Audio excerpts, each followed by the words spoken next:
I would like to start the show off today by telling you guys a fact. Facts are important. Here's a fact. The comic book industry in 2026 or 2025 is doing really well. Especially when you compare it to, years prior. We are up. This is a billion-dollar industry. Never let anybody tell you differently. Absolute Line, Ultimate Line, Energon Universe, all doing gangbusters. Absolute Line bringing new comic book readers into the fold. But here's the question for today.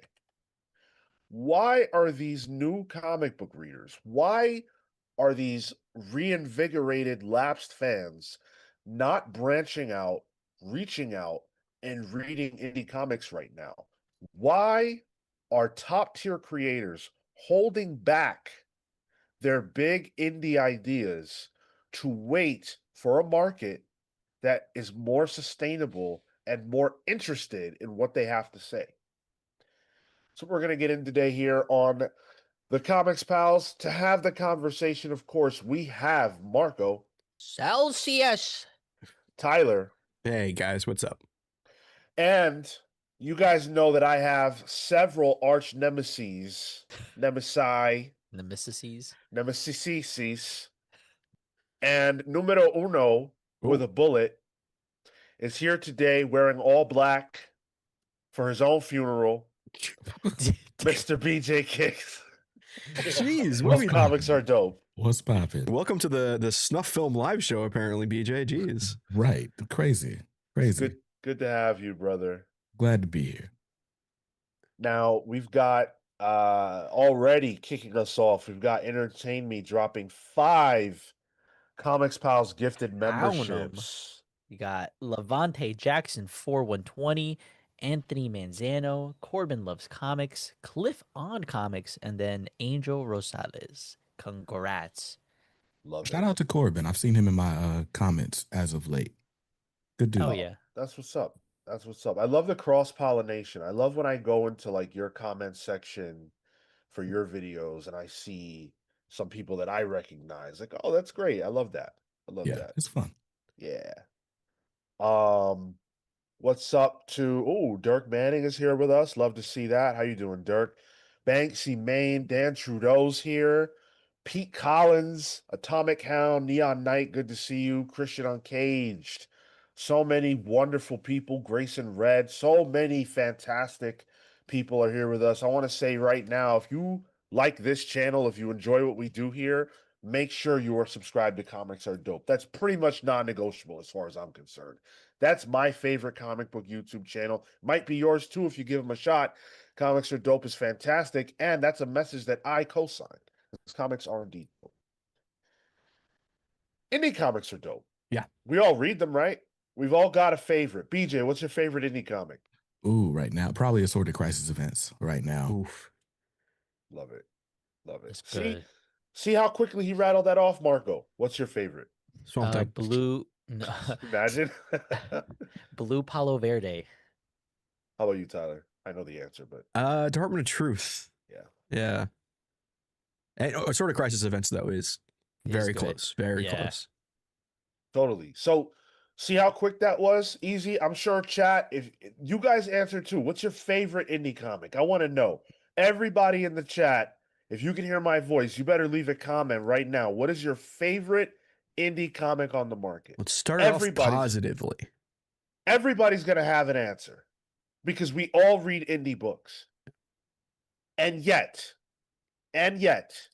here is an article written by the incomparable David Harper, who we had on the show a couple weeks ago. We did an episode with him. Tremendous conversation. Go check it out. David's my dog. It's wildly unpredictable. Creators on navigating an uncertain time for non-licensed comics. That is the headline of the article that David Harper wrote for his own website, sketch.com. Everybody should check it out. Everybody should subscribe. I have a subscription. I love Sketched. Yeah. And I love off panel. So subscribe to them on YouTube. Check out Sketch, the website, and get your own account over there. It's like $3 Yeah, I linked it in the description of the video, so it's right up top. Thank you. I was just trying to finish my statement. It's $3 a month if you get the yearly, $5 a month if you don't. Either way, it's super cheap. Tyler put a link in the description. Thank you for that. We're not going to read the whole article. We're only going to read a little bit, and then we're going to use this as a way to springboard and have our own conversation. I'm going to read a little bit from the article now. It's a great time for the direct market. Comic shops are thriving, new readers are getting on board, and veteran fans are excited as well. More than that, the comics themselves are good, which generates even greater enthusiasm. It's absolutely a high time, and that brings good vibes with it. But high times are not always balanced. It's true that comic shops are having a good year, but creators themselves, it might be a bit more of a struggle, especially for those operating in the non-licensed space. While there's been a surge in high-profile, high-performing micro lines and practically infinite number of solid-selling crossovers starring known characters, creators have been saying, both publicly and privately, that it might not be as easy for those looking to turn their own ideas into single-issue comics. A typical refrain has been that it's a good time to be working on absolute books at DC, but selling original stories, whether that's to publishers, retailers, or readers, is a far greater challenge. This isn't something that's just popping up in recent weeks either, as if it's a late breaking story that's finally rearing its ugly head. It's been consistent throughout the year on off panel, in private correspondence, and beyond. It's also been building for years.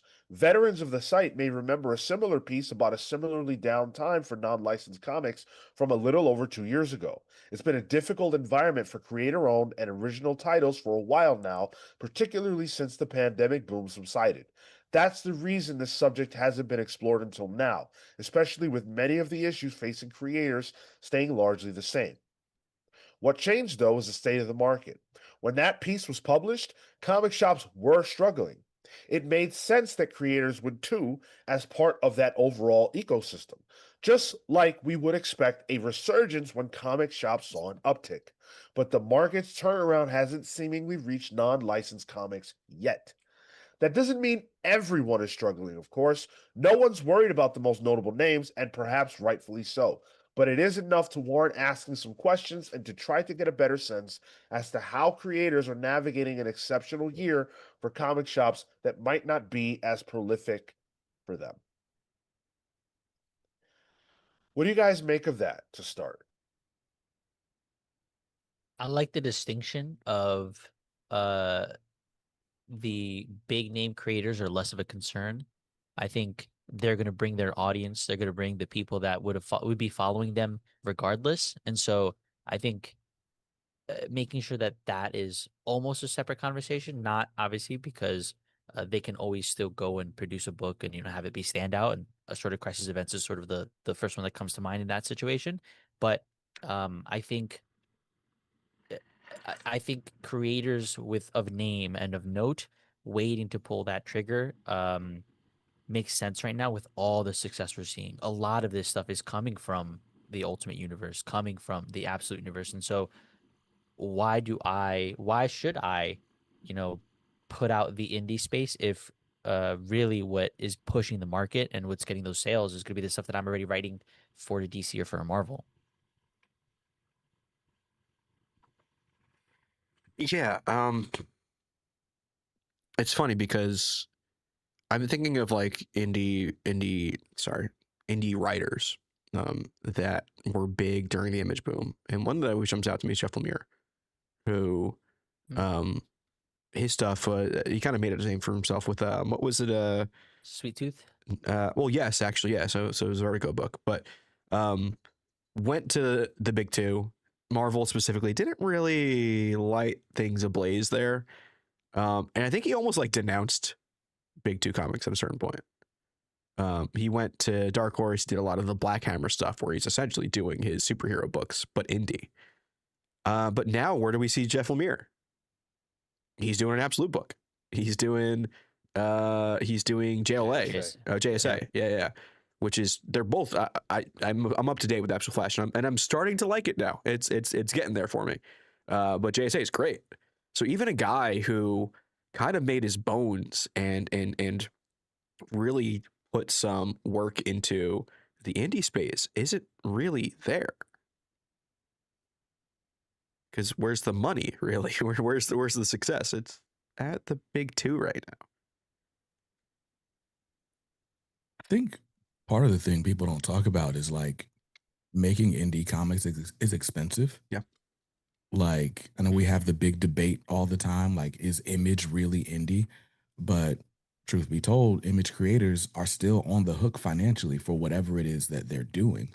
And, you know, if you can't wait around for a royalty statement, or if you can't rely on the royalties coming in, uh, besides the fact that whether or not like the book sells, then that's a tough ask. You know, I guess from a consumer perspective, I'm this is year 6 for me reading comics. And when I first got in, all the talk was about how the indies were so much better than the big two. And so it seemed like, kind of in hindsight, it seems like the conversation has always been, I've got X amount to spend. All that's good right now is this indie stuff. So that's where this X amount is going. And now that the big two stuff is good again and the licensed stuff is good again, it's like, all right, well, I still have the same budget. In fact, I probably have less because of inflation. So now that budget is going back and correcting, and it's back to the big two. That wiggle room's gone. Yeah. Yeah.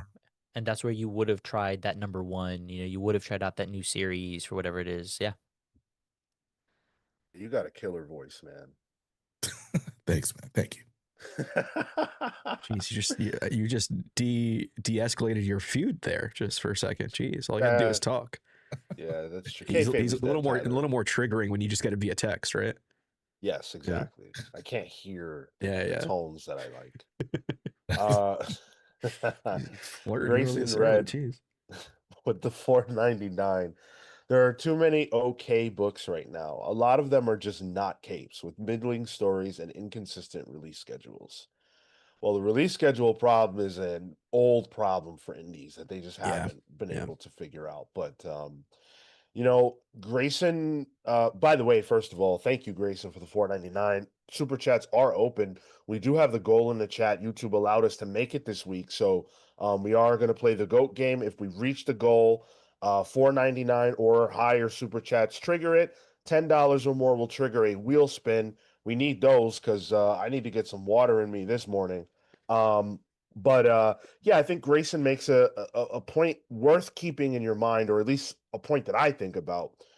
Not that the books are mid, so much as that I think that a lot of them are quite good. Yeah. And that good has become the baseline. I don't buy books that I think are mid. I buy books that I think are good. I'm buying a lot of books, and I don't buy all the books that I'm interested in. I have cut books that are good because it's just too many. Yeah. And I think that the indie space suffers from that. If you go back to the Image boom of 2012-ish in that space, it was really just Image. Like, yeah, Boom was Yep. putting out a book or here or there that was interesting, and you could go to the super indies and there was interesting stuff. But by and large, it was just Image. And it wasn't like anybody could pop. Think about the names. Yeah. Rick Remender, Marvel darling, Jeff Lemire, you know, a darling in a certain respect. Marjorie Liu had come off the X-23 book Yep. that was popular into Monstrous. You know, and you go on and on Brian and K. on. Vaughan, yeah. Brian Cave, thank you. Brian K. Vaughan, Ed Brubaker. Yep. You're not talking about no-name people. Yeah. So I don't know that I think the indie space has been terribly kind to non-big two stars almost at any point. Yes, there are going to be exceptions. Patrick Horvath is an exception beneath the trees. But outside of that, it's a tough game. Well, even on Image Comics Inception, they were big stars from the get. Yeah. The whole idea about, you know, an Image Comics was that, hey, here are stories by creators you already know and love. You already know who these people are. Let's see what they have to do outside of the big two. So I think the Image boom of like the 2010s was a lot of that. You know, Hickman was also part of that. and Gillen also part of that as well. And so I think I think it works in waves, and we're just in a dip right now. I think there's a bit where these creators will be at the big two, make a name for themselves. I mean, re establish who they are for main audiences, and then they go to their indie darling book. Uh, I think for go ahead, Marco. Yeah.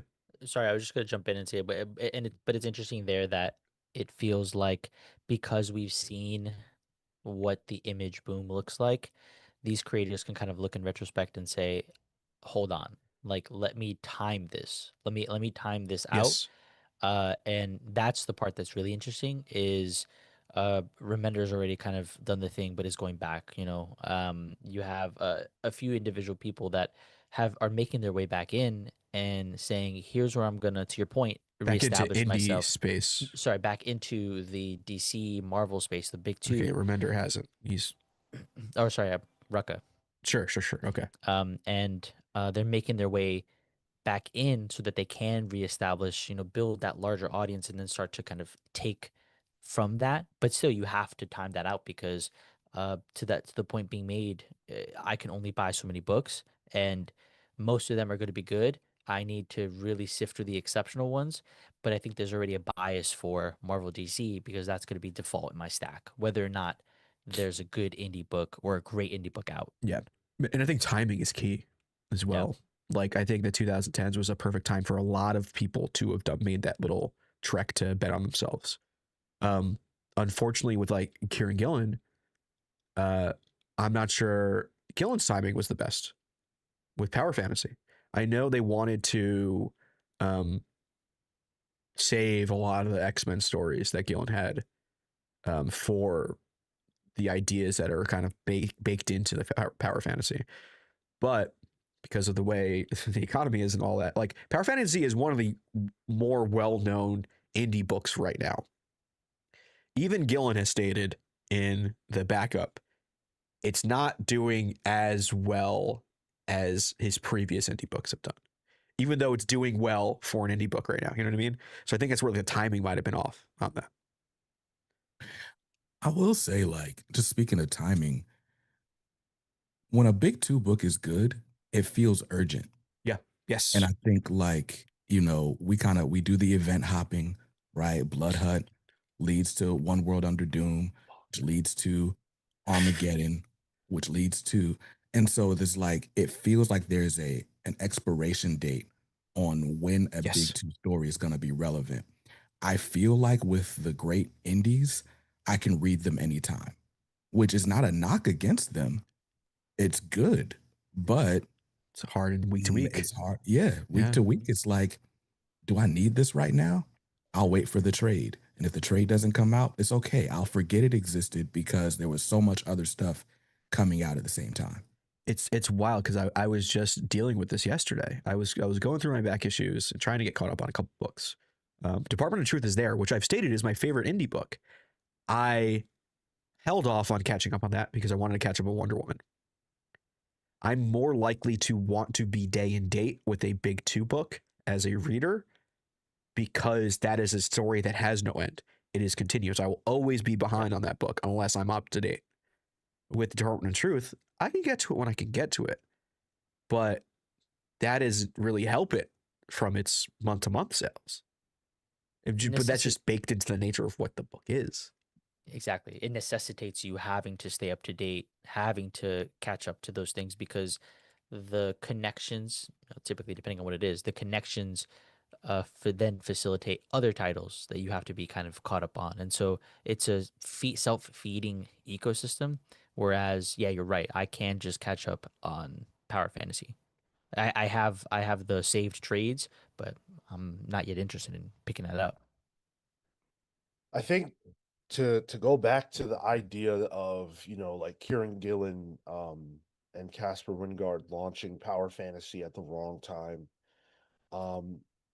I look at Kieran, I look at Kelly Thompson, I look at Al Ewing, and I think, well, these are the equivalent of, I mean, Kieran Gillen was there in the tens as well, but like this is the equivalent of that. These are the stars of now. Um, Kelly Thompson hasn't found success in the indie space. No matter what she's done in mainline, it just hasn't translated. And this isn't a new problem. The Cull didn't knock doors down. That book is phenomenal. Black Cloak didn't land. Also That great. book was awesome and expensive. And the Substack bread went to that book because Kelly Thompson was one of the people who got a grant from Substack. Hmm. And if it wasn't for that, we don't get those books. Why is it that after Immortal X-Men and basically spearheading the X line post Hickman, Gillen comes out with the Power Fantasy, which is Immortal X-Men without X-Men, and it can't penetrate the market the way it should? That to me is not good because he followed the exact same blueprint as Robert Kirkman. The same strategy. Oh, wow. Hey, here's Marvel Zombies. Do you like that? I've got Walking Dead. That's what Kirkman did. And it was super effective. I thought Walking Dead came first. It did. What I'm saying is that he was able to point people to Walking Dead and go, I just did Marvel Zombies. I've got this same thing outside the big two. Go cop it. I think and I don't know if this, anyway, I think one piece of that though is The Walking Dead went like almost 200 issues. Like a lot of the big indie boom stuff that people were talking about when I got into comics, those were like basically ongoing books. And now what we've got are a lot of miniseries and then books that kind of maybe strive to be something else, but they've not proven themselves yet, right? Like I can go to Walking Dead and it's all right, well, I got like 8 compendiums to read through. And so it feels just like, okay, I got 3 years of X-Men I need to read. But the same with Chew, the same with, I mean, even Saga is still ongoing. They took that big break, but it was like these were big things that you had to be a part of in the moment or you feared missing out. And I can't think of much in the indie space that feels as urgent as that. Like even Department of Truth, to Tyler's point, like I didn't realize it was still ongoing either. The indie space has a messaging problem. Yeah. It's really tough. And again, making comics is not easy. And the big two have massive machine, even Skybound, they have massive machines behind them that make it so that you don't have to worry about that part. But when you're making Saga, for example, and you're grinding, you might want to break. And these creators took that break. But when you do that, I mean, you run a massive risk. Saga's not as big as it was. Yeah. Yeah. The world changed. And even like Glitchy Gear 9453 in the chat says, I am not interested in miniseries myself. I want a long ongoing series to follow. As a reader, I'm probably with you, but as a creator, you can't assume you have an ongoing. Like the only like Image ongoing that I think have been announced have been IP things and the Invincible Universe stuff, because that is its own IP at this point. Like it's there are ongoings at Image.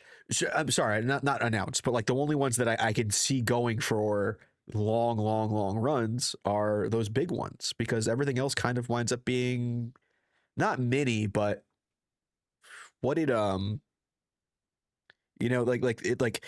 you don't get 100-issue stories anymore, even in the big two. You're more likely to get at max maybe 50s out of something. I think the market can only support that so far. Like maybe out the gate, you can make a statement about that being the intention or the goal, but whether or not you achieve that, I think you have to write. You kind of have to be ready to write it out. Um, Saga at the start was if it didn't do well in sales, the story goes that Brian K. Vaughan had it out in issue 6. He knew where it was going to end. And so I think that's one of the other things is people do want to read for extended period of time. It's more bang for your buck if I know I'm going to spend $20 on a trade that also, if I'm engaged, has another 4 or 5 trades that I can follow up on. I think that makes it a little bit worth it. Whereas if I'm just spending money on a singular trade, 6 issues, maybe it has one other one, that's a bigger risk monetarily because if I don't like it, there is no future commitment there. Dan Trudeau says Kirkman's media game is next level. Walking Dead and Invincible aren't selling like that without the shows, just like Game of Thrones. Yeah, but you can't take that away from him either, Dan. You can't. If Robert Kirkman wasn't good at making comics first, there wouldn't be an Invincible or Walking Dead show. He had to be a good maker of comic books first. Those books were good. That's why they succeeded. In a landscape of, especially at that time, a lot of not good indie books that died on the vine, the only creator to really come out of that and make a name for himself is Robert Kirkman. And it was already the case. Before the Walking Dead book or show came out, Robert Kirkman was already the blueprint for how to make indie comics. And I believe he was made an Image partner before the show. I could be wrong, but I'm pretty sure it was in that space of time. I'll check that. Yeah. I mean, yeah, like we already had the governor by the time the Walking Dead show was even announced. Yeah. Like we were already There's there. no- And we yeah, had go ahead. Super Dinosaur. We had what's the wolf one he's done? Tech Wolf, is that one of them? Was it Astonishing Wolfman? Oh, Astonishing Wolfman. Yeah. Tech Jacket's the other one I'm thinking of. Yeah, but like he had been doing like these cape, referencing Big Two stuff with his works. Zombie book, capes books. Yeah, he'd been pretty prominent in Image. So 2008, he got the offer, Kirkman, Thought and so. then Walking Dead was what, 2010? The show. I Yeah. believe so. Yeah. Show, Yeah. 2010. Yep. Well, you got yeah. to assume when Walking Dead was option 2 Sure. probably matters. Yeah. But even still, the point I'm making is that if Yeah. there were no show at all, Walking Dead was already Yeah. popular. Well, Gracie You Red said. don't get 100 issues of a comic book if it's not doing well. So I reject that. Robert Kirkman is a blueprint for a successful comic book creator in the Yep. indie space. Let's go back to sketch though, because there's a little bit more that we can get into, and David Harper gets some creators to speak on the situation as well. Robert Guillory has been working in the non-licensed space for several decades. He was the artist of a monster hit in Chew, the cartoonist of a long-running series in Farmhand, and someone who has been published at a bevy of houses. So it makes sense that if anyone would offer a nice synopsis of the current environment, it would be him. Quote, "It's wildly unpredictable at the moment and has been for a while. I think creators are scrambling to find their footing, myself included." Quote, "Wildly unpredictable" covers it well. There's significant variance in what everyone is experiencing. Most creators are uneasy about the current situation, as we'll get to. Some are feeling a bit better, though. Take Tony Fleeks as an example. He knows a lot of retailers, and the tenor of his recent conversations with them has been heartening.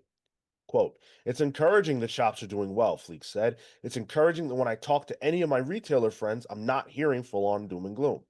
Stephanie Phillips has seen promising signs as well, but in a different way. While she admits that, quote, "a lot of people are down on it," she believes the market is entering a new point where there are new models arriving that actually offer something really positive. Phillips pointed to Distillery and its digital platform its digital platform Neon Ichiban as examples. In her mind, this period is less of a down one than it is a time of change. While change can be frightening, she doesn't believe it's a bad thing. "I spend a lot of time engaging with community online that is extremely excited for new stories and seems very receptive to new platforms and alternative means of storytelling," Phillips said. "Creativity might also just mean adaptability as we move forward." I just want to read a little more before we jump in. It's worth noting, of course, that the most optimistic people about the current market are arguably those who have seen the most success recently. Fleek's Image title Stray Dogs with artist Trish Forstner was a monster hit, and its follow-up Feral is his most successful book right now. Phillips' Boom series Grimm with artist Flaviano has done well enough. It lasted for 25 issues, which is a mammoth run for a non-licensed comic today. They were also both born of a different market altogether. Grimm launched in May 2022, which was still in the thick of the pandemic collector feud single issue boom. Stray Dogs might even be a poster child of that era, as its clever variant program and canine infused horror story fit that period like a glove. Fleeks admits Feral is as close to licensed creator comic books as you could have, with its effectively being a sequel to a big book with the same vibe and the same team, except this time cats are the focus. Staring at a high point always helps. It helped then, it helps now. But as Fleeks emphasized, the market these titles came from doesn't necessarily exist anymore. Quote, it's a whole different time to be putting out a comic, he said. This seems like a moving of the goalposts on what a good, successful indie book is. You know, the fact that Grimm is lauded for hitting 25 issues. Congrats! Like, this is the big deal for indie books. It didn't used to be. That used to be kind of standard. Not to say like that's nothing against Stephanie Phillips or Grimm. You know, we'll talk about it later. But I love that book. But like, even if we look at Feral, where does that land on those top 50 lists? Is it even in the top 50? For its moment, like for the moment that it came out, it had its popularity, and then it kind Sure. of, like fizzles from there. That's what I'm saying. Like, the goalposts are changed, and maybe that's what Stephanie Phillips is saying too. The environment is changing. Yeah, I feel like the goalpost has to change, right? Because the market itself has continued to transform. Things are different right now. The priority is not on the image books. I feel like if you had an image series in 2012 and you didn't take advantage of the fact that you could go up to 25, 50 issues, then there was probably something like tactically wrong with the way that you were marketing it. Versus now, I feel like it's in a situation where you can't necessarily risk saying I'm gonna go for 25. Grimm is successful off the back of Stephanie Phillips' work, but whether or not she would have stated out the gate, "Hey, this is what I have in me," I think would have been dictated by what the market would have said, and the market said it was a good book, so keep putting that shit out. Now, and we'll get into it later. Now we have a TV deal. There has never been a sure thing in the indie space. It's never existed. Even in the image boom of the tens. All those books that everybody always talks about, generally speaking, with very few exceptions, has a superstar name attached. And they're all good. None of the books that anybody named here from that era are bad. Like, they're all top tier. So they all ran long for the ones that could. They all had a superstar name attached, and we still talk about them to some degree to this day. That is only because they put the effort in to make something stand out. Today, the market has changed dramatically, but you still have to make a great book that stands out. The reason why Stray Dogs and Feral are popular is because people love cats and dogs, and nobody else was serving you cats and dogs. Okay, the idea of standout though, Sean. Were they standing out because in relation to the big two books, big two was kind of No. Uh, Wait, when? Are you saying like Stray Dogs era or Image? No, and 10s? the Image 2010s. Oh, it's a simple reason. It's because the same creators that we were loving before at Marvel or DC just went somewhere else, so we all followed them. It's the same thing that happened with the original Image. Nobody wanted it. Nobody wanted to see non-Jim Lee, Mark Silvestri, Rob Liefeld art in the '90s. They went where those guys went. So I think I'm thinking the inverse in the present day, where those big two books are actually very good right now, and there's a lot of good creators on those books. Does that? And then I think it's clear based on the comments in the chat here that because those books are so good, that takes up people's readership, and so the indie books then suffer because they can't stand out when you have a book like JSA that's standing out. Well, I think then what happens is you can't default to the same kind of expectation where yes, in the excuse me, in the 2010s you had the creators leave, we follow the creators. Now I think we're in a situation where if the creators leave, we're still following the books, right? We're following the IP, we're following the stories because those comics are good. The comics in 2010 at the time for me, I was only doing indie stuff and then I found my way in, through New Well, 52. you're doing Swamp Thing too.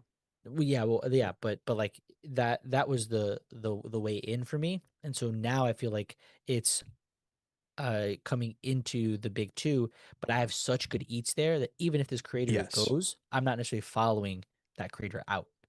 Oh, interesting. Because you're already full. Yeah. That's why I feel like we're in. This is where I think it's just comics is a roller coaster. You know, we're in a dip now, and I think once Kelly Thompson makes even a bigger name for herself. I think she's one of the biggest writers right now with Absolute Wonder Woman and whatever else she does, either in the Absolute line or elsewhere in the big two. I think that's when there could be another image boom because people are then starting because they're getting a lot of new fans in the space with the Absolute line and the Ultimates line, and I think that is starting to build recognition to creator rather than IP. I think Marvel is trying to fight it by focusing on the IP, but DC is leaning into the creators for sure. And with the sister of Snyder, and Snyder has even explicitly stated that they're trying to be creator first with the Absolute line. I think then you get a readership recognition on who are making these comics that we had back in the 2010s. Marvel was making the Architects. We knew who those people were. So that when they do their creator owned stuff again, we could have another boom. Tyler, other than the fact that the creators are the ones creating the books, what is DC doing to highlight the creators of the Absolute line? I don't think DC is doing it, but I think the people working at DC are doing it. Like Snyder is being clear about who's making these books. Next Level is actually showing that they're focusing on the creators. They're saying, hey, these are the creators, and that was a DC official thing. These are creators that are doing books that they've always wanted to do. These creators are doing it. James Harren's a name that you know now from Absolute Batman Annual that we're going to push on a book that he wants to do. But they have done, but what I'm pointing out is they've done nothing special. They don't have an architect's equivalent. They don't put their pictures in the books. They don't do anything like that. They're still expressly stating it though. But they say the names of the creators, but they have to tell you who's making the books. There's nothing different between that and Marvel telling us who's working on the upcoming Armageddon with Chip Zdarsky. Like they're marketing the names of the creators by putting them out there, but they're not telling you these are the superstars you got to look for. But check for. I would argue that what's happening is the stories feel creator first. Like That I definitely agree with. You're getting stories that don't feel like they could come necessarily from DC Brass. And so because the stories are so interesting and provocative and what have you, then you're looking even deeper at like the creators and so on. And DC's not being shy about saying who the creators are. And then you've got this, like Scott Snyder is on every podcast in the world. Yeah. And then every Except creator this is one. like all on Twitter and Bluesky or wherever they are, bigging up each other's books. And so it's like it just feels like at DC, it is very much like bullpen run. Yeah. Grant Morrison hasn't done interviews for forever, but the DC is shilling them out right now. I thought that man didn't own a computer. That's what we were told. He told me that he didn't have the internet. That's what he told me when I met him or them. I think they're them. I think that was confirmed. So yeah, you're right. Yeah. Well, they put out a new book, all of a sudden got that Spectrum internet. So yeah, so I think there's DC is pushing it through the means they have now, and even expressly saying, like, I know there's a difference. The marketing is a thing. You're going to announce a book, you need to announce what the creative team is. Marvel isn't announcing their books in the same way DC is. DC is saying, hey, this is a creator who's always wanted to work on this book. Marvel's saying, oh, G. Willow Wilson's on Black Cat. Cool. Where is DC saying, oh, this in the panel we were at? Dude, but that's them talking about it. But then in the press releases, they also express that. I don't know. And, I think you're putting too much we're stock gonna in that. we're gonna get more on the next level stuff too once it becomes solicited. I do feel like DC leads with the idea first. And again, if you're leading with the idea, then you automatically just kind of think of the creator. Like, well, this idea must have come from this creator, as opposed to, I don't know, it's Black Panther's 60th anniversary. Here's that Black Panther book you wanted. And here's the creators. But what about? I mean, I could make the exact same point about DC. I could talk to you about the Fartacular. I could talk to you about the Lex Luthor book where it's Lex of the City. I could talk to you about endless books that are the same type of slop at DC. We just talk about DC in a darling way. They do the same shit. They My do the argument exact isn't same that they shit. both don't do it. Right. My argument is that DC also Yeah.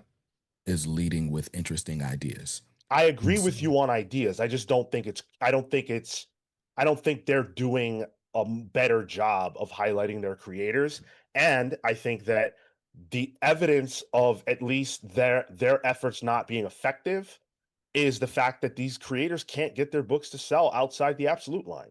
Why are people not going back and buying Kelly Thompson's Cult? Because it's Wonder Woman. Like nostalgia sells way more than anyone can like really give credit for, right? Like, Yep. I know for me, if Batman's good, I don't need to like be excited about the next creator-owned superhero, right? And if Batman's good, I also don't need to be excited about like the next creator-owned thing that feels like the real world and isn't always an escapist type deal. Like, there's only I got $50 a week, right? I might spend a little bit more sometimes, but I got $50 a week. That's 10 books. If there are 5 good Batman books, then I will try to limit myself to 3, but that's still 3 spots going to Batman. But how was it different in 2010? I wasn't there. I couldn't tell you. But that's the He's point got I'm his out. making. If it feels as though in this conversation we're talking out of both sides of our mouth, because in the 2010s the situation was the same, but everybody left and went where Ed Brubaker, Matt Fraction, Brian K. Vaughan, and Rick Remender went. And that's where Everybody followed them. that's where my question is though. Cause like, how did it feel for you guys then? Like reading about it now, like the historical perspective is just that the books at the big 2 were bad and the books at the indies were good. Is That that how is it felt at the false. time? No, of course not. You know There were still why? gems, yeah. You know how I know that's absolutely false? Why the fuck would we have followed them if the books they were putting out were bad? We followed them because they were doing such Wait. good work. Is BJ asking if their books were previously good before they jumped ship, or if No, the books what while they jumped ship that were simultaneously coming out when those good Image books are coming out were also good? That's what I'm asking. Okay. Like, was the big 2 good at the same time as Image or whatever the indies were also good? Yeah, New Or was 52 it- around the time, so So I mean, to me it feels like a seesaw, and it's like there can be one darling at the ball at a time. Like there's not. It doesn't seem like there's a period where everything is good, exciting, and and Americans had commercially money in their successful. pocket. I was having a ball with all comics at that time. Because if you go from 20, I mean, when did the boom start? 2011 or 2011, which is 12? New Yeah, 52 at 20 the same time, yeah. And, I was having the time of my life reading comics. Yeah, but you were also 20 with no real responsibilities. Like you could throw your money at all the comics. You asked me if the comics were good. I mean, I'm just saying, you're saying you had a good time with everything. I'm just accounting for budget and life and whatever constraints there are. Like you were the target audience because you had disposable income. So you don't have to make a choice. I think people have to make a choice? Brother, I still do it. I still do it. And by the way, it's not just me talking. We have Comic-Con numbers to back it up. Go look. These books were selling like hotcakes. The numbers today pale in comparison to the numbers 10 and 15 years ago. There's a reason for that. To the budget point specifically, BJ, I think that's a good point you bring up because I was living at home. I was You were just born. yeah, yeah. Yeah. I was living at home. I was in college. I didn't have I had the disposable income because I wasn't worried about anything else. That to me was an advantage during that time because I was trying every number one. Every number one that Image came out with, I was like, I put money on it, 100%. Whether or not I thought it was good, I didn't know the creators. I was following simply by the fact that in in 2011, in 2012, I liked 3+ comics from Image. And I'm like, you know what? This publisher as a whole is something to bank on. And then I found my way into the DC stuff through New 52. So I think things at the time were all relatively good, but I think the reason the narrative is things were kind of bad for the big two was because of how distinct New 52 was and the kind of dichotomy that it brought between long-standing fans. But for me, as a new reader coming into the fold, that shit was hot fire. Even Marvel had good books at that time too, like Ruckus Punisher, Wade's Daredevil, Jeff Parker's Hulk.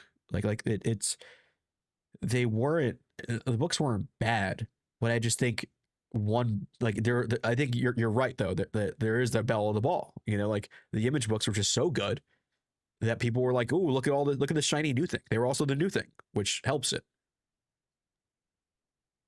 Yeah, and I feel like Marvel and DC both have new things Yeah. right now. We got the Ultimate, we got Absolute. Like there's just a lot of energy going to promoting these things, and there's excitement around it. I think, to Sean's point, right? Like we're doing it all the time. And also, to Sesame Street's point, there's new kids born every day. So there are still 20-year-olds with disposable income that will try a little bit of everything. And we're seeing them on TikTok and in like the YouTube vlogs now. And, maybe some of how we look at all that has to do with how the publishers engage with those people, right? Mhm. Like, because I'm seeing the care packages people are getting and the excitement there is around, certain creators, certain lines, and so on. But I guess marketing is always going to be a thing. So let's just, as a constant, people are always marketing somehow. I also feel like though in the 2010s, and Marco and Sean can maybe agree or disagree with me. I think there was a Walking Dead effect in terms of the show. As a collector at the time, I wanted to pick up every new number one. Because it could be the new Walking Dead in quality, in terms of a good book, but also like there was a bit of a speculator bit for me, in the sense that like, oh, imagine if I had Walking Dead number one. So there was a bit where I was picking up everything that doesn't really exist anymore. But I I read think you digitally have, too, so it definitely doesn't exist for me. but I think you have something like and we've talked about it, but what is it, Invincible? Like that is Yes, bringing that is a people comic. Yeah. into the fold. Well, I meant more so like the show is Yeah. out. That is building excitement for people in that same way that Walking Dead was. So I think it has an effect, but I think some people in the case of The Walking Dead, I think that there were less people that were like, this was directly a comic book, and more so, this is a really cool zombie show thematically, than Invincible. Oh, superheroes. Oh, I think comics in that way. Something wild that I saw last night. I'm still trying to catch up on Invincible. And so like every now and then I'll go in Global Comics Oh, and the just read comic. a Okay. little bit of the compendium. Yeah, I've been boycotting the show until I finish the comic, and that seems like that's never going to happen. A one-man boycott. Right, right. But uh Global Comics publishes the number of of views for a comic. Oh, So if you're on the homepage right now, Invincible, the first volume of the Invincible compendiums has 32 million views on that platform. Damn. In comparison, they've got, I'm trying to think of something that's been up there for a while, because Invincible's been up there pretty much since the inception of Global Comics. But Hellboy. something like Was that Rook around? Exodus has 180,000. What was that? Rook Exodus has 180,000 views. Batman, they've got the volume 1 of the Tom King Batman run. That's got 775,000 views in the time it's been on Global Comics. Like, it is insane how popular Invincible is. And I have to assume that's because of the media tie-in, because everybody's streaming that show on Prime. Yep. And I think it also helps the success of one of the best indie books or most successful indie books of the year, which was Battle Beast. Yeah. Let's talk business, right? Because we're talking business. So the average comic book reader is not 20. The average comic book reader, the average purchaser of comics is somewhere between 35 and 50. That's the demographic. On commode. So in 2010, the people who were hyped and making those books boom and making things look so fantastic were our age. They have disposable income, not 20-year-olds. So to me, no, we're not going to do that. 35-year-olds who are in their lives and have real jobs in this space have more money to spend than 20-year-olds. It's not even a debate. That is who keeps the comic book industry afloat. I think that's debatable. I think saying disposable Come on, income, dude. because Disposable is the the families operative those word. people have. Yeah. Come on, dude. Right. Who is the primary audience of comics? You're really going to say it's 20-year-olds? No. I'm saying that the idea of disposable income is different. And I think that's why it goes to stuff like Marvel books, because that's more of a surefire bet Right. than Yeah. indie books. Because that money has to go towards food, that money has to go towards diapers, that money has to go towards a lot more. That pie has a lot more slices in your 30s than it does in your 20s. Okay. I mean, this is all anecdotal, right? But when I was 20 or when I was in college, I had less money, but I was way more frivolous with it. Yes. Mm-hmm. Yep. Like, I'd go work a shift at the car wash, bring home my tips, put gas in my car for the next week, and then go to the record store and spend the rest of the cash. Yeah. Right. Like, it's not to say that I had more money than a 30-year-old. I didn't. But if that guy, has a serious girlfriend at the very least, then that money is already earmarked for certain things. And, the smart people would budget it, like I try to do. But I don't know. So it's hard. Again, just bringing in the word disposable makes it anecdotal. I don't doubt that 35 and to 50-year-olds have more money Yes. than 20-year-olds, but 20-year-olds are certainly driving the conversation. Well, I think They're driving- not. What? I think What? they In they're what spent- world? No. We're not going to go past that. In what world? In what planet is that the case in comics? Are they When? not? You don't think they're driving the conversation around comics? Of course not. Who's talking about comics? We're Everybody. the oldest people talking about comics on YouTube. It's us and it's Omar. That's not true, bro. That's not true. I was just on OmniDog's channel yesterday. He's 70. And OmniDog is talking about Silver Age comics. No, he's not. I just wanted to take a shot at Jess. Yo, you guys are ridiculous today. Well, no, I think TikTok, like the whole TikTok That's what I thing, was there's gonna a say. lot of young people on but there. that's not the only conversation happening. but I think numbers wise, that's probably a larger chunk because of the accessibility of the platform, because of who populates the platform, and I think because they're a little more they are more frivolous with their money. But I think the people who are of our age or older, they have a more focused budget, and so that supports the things that have already been established over the course of time in Marvel ADC. So you think that more 20-year-olds are buying absolute books than the target audience of comics? I think absolutely, because we've heard it from, but we've heard it from No, the we haven't. we've heard bro. it from the retailers. that They more say that more 20-year-olds are buying absolute books than adults. that younger people are coming into the shops and That's are not the filling up, question I'm asking you, bro. Answer the question I'm asking you. specifically the age demographic. Yes. Do we even have numbers to that? I don't know if we have the numbers. We yet. can't prove it either way. But of course it's not true, because that's not the demographic of comics. There's no way you could genuinely believe that more 20-year-olds are buying absolute books and buoying that market than us. There's no way you believe that. But we've heard that from the No, retailers. we haven't. Young people are No coming in- retailer has ever said there are more 20-year-olds buying absolute books than any other demographic. Yeah, I defy you to show me that. Okay, I but can. can we What I change it to be younger? Because I don't think No, that, but we can't prove 2030. We don't have the breakouts for that, right? Like, I don't think that's a fair point to stand on. but you said it. my I didn't argument, say it. You said it. my argument was not that they are buying more stuff. My argument is that they are driving the conversation Sure. around what Mm. is exciting. Yeah. Tastemakers. They are. They absolutely are. And you're seeing it in these channels popping up on YouTube, right? Did you take me off the stream? Is that what's going on? No. There's a comment from Ordo Dylan for $2 saying, "Careful, Sean, sounding a little disgruntled."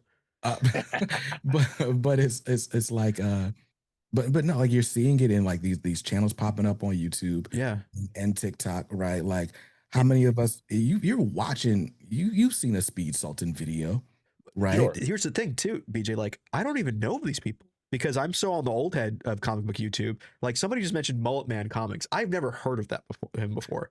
He has Listen, almost 700,000 subscribers on YouTube. dog, and when I'm telling you, these kids are huge, bro. Like that one kid, Shine Comics, he's got like 100,000 on YouTube just doing shorts, and he's 16. Like, All right, don't make me they feel have- bad now, BJ. Jeez, come on. what? It's not the point of making anybody feel bad. My point is just that, like, I think they are doing more than we're giving them credit for. And like your point isn't, I mean, I'm not saying that that 30-year-olds don't have more disposable income, but I do feel that there is an excitement, there is a youthful energy around comics that I have not seen in the 5-6 years I've been in it until all this stuff popped off with Absolute and Ultimate and all that. For that, and again, anecdotal, when I was in my shop on Wednesday, this is when the new Marvel and DC crossover comes out. I'm in the shop. I am the oldest one in the shop. And it had about 12 people in it. They were all high schoolers. I had a kid come up to me, this was maybe 2-3 weeks ago, right?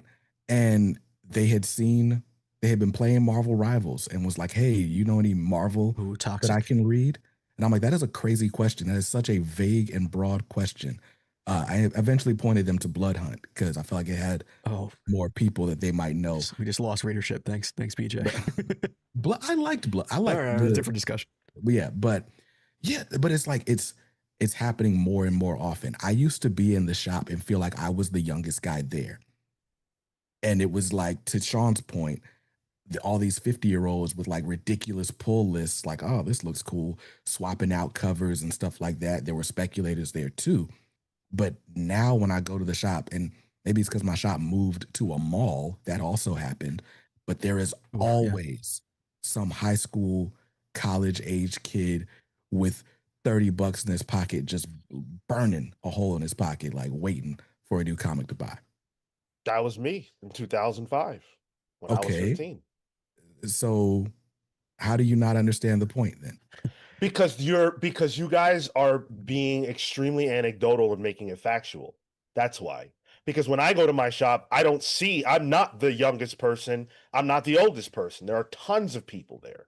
And the demographic is all over the place. And anecdotally, the demographic of where your shop is the most diverse demographic you could possibly have in New York City. Yeah. So we can all play that game, is what I'm saying. But to sit here and say that the primary buyers of Absolute Comics are in their 20s is asinine. Well, BJ There's was just saying no chance of that. driving didn't the say that. discussion, not Marco necessarily said buyers. Sure. Oh, sure. well, Marco's on mute right now. Speak up, Marco. He's not wrong. Spy Jam, Sean's point was that 30 to 40-year-old fans are carrying the industry financially. Thank you. And that's always been true. It's never not going to be true. And I'm going to reject that every time because that's not a true statement. It's just not. To shoot Sean some bail, right? I think you would you see that if nowhere else, you see it in the creators that are still thriving in the industry, right? Like Scott Snyder, Mark Waid, Josh Williamson, like these names that have been names for as long as I've been in comics. It's not like we got like this new youthful energy inside the buildings, you know? So I think a big reason why like DC as a whole is doing good, not just Absolute, is because those 30, 40, 50-year-olds are seeing some of those names like, oh, Mark Waid, that's a guy I can trust. Mm. And the books are good. But Huh. there's a lot of like, what is the word? I can't even think of it, but goodwill from, past experience taking shape right now. There's comfort, and that's comfort. It leads to the whatchamacallit, the ritualistic nature of Wednesday Warriors. But again, you guys are coming up with all these like weird esoteric reasons. What if the comics are just good and people buy them? I don't go to Mark Waid because I'm like, well, Mark Waid is a very trusted writer. No, I buy Mark Waid comics because they're good, and I'll stop if they're not. And that's true for everybody. Who's out here just buying books that suck because of the name on it? I mean, I bought Mark Waid's Doctor Strange run, so Because it was Mark Waid. yeah. You spent every dollar because of his name and not because you didn't. 'cause It you only liked lasted like a couple issues, so Okay. it didn't last So- long. So it wasn't the biggest investment for me. But I do buy stuff on name and character. Jay Sage, you're just out of your mind, dude. Literally, some 30 to 40-year-olds talk about how they think Absolute is edgy and stuff. People of all ages talk about that. Young people don't want to see sex in television. I don't want to hear that. It's Sabrina different. Carpenter's dangerous. Whoa, hey, I'm 12-year-old. What is this? It's ridiculous. There was one last little bit of the sketched article that I wanted to read. The rest of it is behind the paywall. It's a great article. I read the entire thing. I highly encourage you guys to check it out. It spawned this conversation, right?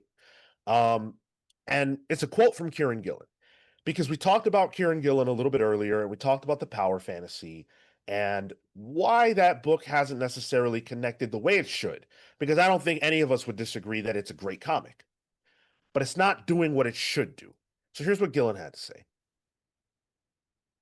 Well, the first part is David Harper. Maybe that's why everyone else had more complicated feelings. There are layers to the situation, and that complexity can create problems, as Kieran Gillen noted.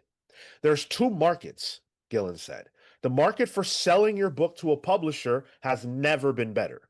There are just way more options for doing original work and being paid now than there were 20 years ago, even if you're limiting yourself to the direct market adjacent space, and you shouldn't. In terms of actually finding a market of readers, it's pretty tough. I'm worried the two may be connected. That painful mixture was something others noted as well, although the first part isn't necessarily a universal belief. Wyatt Kennedy echoed Gillen's sentiment, saying there's a hunger for more original comics and there always will be. Multiple others, though, shared that publishers aren't picking up books like they used to. It's a lot easier when you have a proven track record, although that's always been the case. Now, I want to point out that Wyatt Kennedy has a very successful book right now. That's the book. I forget the name, but it was picked up for a Netflix animated series. So all the creators Does that we mean the book is successful or the idea is successful on Netflix? so the book is successful. That book It's blew up. Knights. Knights is the Nights, book. thank Yeah. you. Yeah, that book blew up. So Wyatt Kennedy being a success, it's not a surprise to me that his opinion is different than Kieran Gillen. Just like Stephanie Phillips's opinion is different than Kieran Gillen and Tony Fleecs, but they're the belle of the ball right now. All of them have hits. I'm pretty confident that if Patrick Horvath was contributing to this conversation, his opinion would be different, because Beneath the Trees is selling like hotcakes. So for the creators who are struggling right now, would you say that it's because the idea that they have just isn't that hot? Or is the market only able to sustain a certain amount of books, so you've got to do something unbelievable to stand out today? I think it's the Well, latter. I think it's always going to be a question of marketing, Yeah. right? Like, which, when people marketing pro speak, but when we talk about marketing, people assume we talk about promotion and advertising, and that's part of it. But the marketing process starts long before you have a product in somebody's hand, right? And part of marketing is understanding the environment you're about to throw a product into, right? Which is what this whole article is speaking to. Like, yeah, it's a good time for comics. It may not be the best time for my indie idea. Cool. That's smart. So, but to your question, Sean, like, is It's not a question of are these books good enough to be sold. It's how can we drive a conversation around these books at a time where the conversation is dominated by these big, the micro lines, right? Like, because it's never been enough to just be good, right? The Walking Dead was good and very different, right? And that alone, is remarkable, meaning worthy of commenting on, right? And so now you have this thing like Stray Dogs uh, worked so well, not just because nobody was serving us cats and dogs, but because I had not seen an animated series or animate whatever the dogs that look like animated dogs in horror scenarios. Yeah. Like it was so different that it was like, oh, y'all got to see this. And then the horror variant covers like help to tap with another audience, that speculator market that was looking for the next Peach Momoko to, line their pockets with during the pandemic. Like there's a perfect storm of events on a macro level that lead to these outlier successes. But those types of success have always been the outlier. Where's the floor for everyone? And what can the market sustain is a good question to be asking. And Sean, the beginning of what you were saying was that the publishers or comic book companies are really open to pitches right now and being able to put your book out there, but being able to actually get that book into readers' hands is the issue. Is that how I'm reading that? So I'll read the quote again, just so we all have it in front of us. Gillen said there's two markets. The market for selling your book to a publisher has never been better. There are just way more options for doing original work and being paid now than there were 20 years ago, even if you're limiting yourself to the direct market adjacent space, and you shouldn't. In terms of actually finding a market of readers, it's pretty tough. I'm worried the two may be connected. So here's what Gillen is saying, in my estimation. It's worth understanding that when you get your book into the face of a publisher that is not a big two, you are most likely paying for that book to exist. Yes. All the publisher is really doing is saying, all right, there's a viable enough idea that we think we can make some money off of it as well and help you push it out into the world. But the financial risk is yours. So what Gillen is saying is that you can go to AWA, you can go to Distillery, you can go to Image, boom, Dark Horse, blah, blah, blah, blah. There are all these options. A lot of options But now, yeah. but whether or not your book will find its audience is a completely different question, and one that has a different answer for almost every creator right now. But he's saying that the market for that is extremely tough. Yeah, because there's so many different places you can publish a comic now. There was a time when Boom wasn't really doing like as many indie IP books or indie like books like they're doing now, like the Grimm's and stuff. It used to be a lot of IP stuff. Yeah. Um, Boombox, for yeah, example. exactly. Yeah, Boombox was like their thing with like what was the vinyl record? Allison, John Allison they were doing Sure. Giant Yeah, Days. yeah. And there's an option there now. Distillery is an option, even though I don't know how to fucking read those books. And then you have like and those books can be on something like a global comic. So I think there's a lot of places to put there out there. I know I have friends who have pitched to some of those publishers I just named, and they have gone well. But whether or not you can actually then sell the book once it's out is a different story. And I think that has to do with just the market being as big as it is now. Marvel and DC are putting out a lot of damn books, and people's wallets are spread thinner. So yes, that book can be made. It can be in someone's hands. It just might be in a lot less people's hands unless it hits some kind of a sweet spot for the market. And then you have people like Stephanie Phillips who put the work in on TikTok. That's what I was gonna say. You know? It's a familiarity. Yeah. It's like a repetition, a frequency. I was gonna bring up that example of the um what is being done from Stephanie Phillips' Yeah, point she's like the for Zoran of comics. well, but that's what you need. You need that frequency Sure. in order to be able to build that up. That's why something like a Grimm in that example is successful. The reason why Absolute Batman continues to dominate the conversation is yes, it's good, but because it is, and because it already has that built-in familiarity of DC and Batman plus new kind of story, like those three things, then facilitate a larger conversation. That's the thing that gets kind of continued to be pushed. And so something like a power fantasy, I would imagine would maybe be doing better numbers based on I don't think we'll reach, something like a Absolute Batman by any stretch of the imagination, but I think would only be doing better numbers based on how it's being marketed. If uh, Gillen was out there on social media, leveraging algorithms, that kind of thing, that's how you get more things out and hit the relevant audiences. Otherwise, I think if you're just a buyer and you walk into a shop, you're gonna find the trade dressing that you're familiar with, and then from there, go forward with that. Okay. So I've been called out for my lack of knowledge about what goes on YouTube, right? Fair. Here's how I know that's horseshit. We're talking about Kieran Gillen right now, right? I have seen Kieran Gillen on almost every YouTube channel of note promoting the Power Fantasy. Kieran Gillen did a Reddit AMA promoting the Power Fantasy. I'm pretty sure he did a League of Comic Geeks AMA promoting the Power Yeah. Fantasy. Kieran Gillen put his whole ass into promoting the Power Fantasy. And when you read those individual issues, you can see the effort he's putting in to the back matter as well. So this is a guy who is not sitting and resting on his laurels by any means at all. In fact, I would argue Kieran Gillen is one of the best examples of how to promote your indie book. Stephanie Phillips may be the best example, but Kieran Gillen is right underneath that.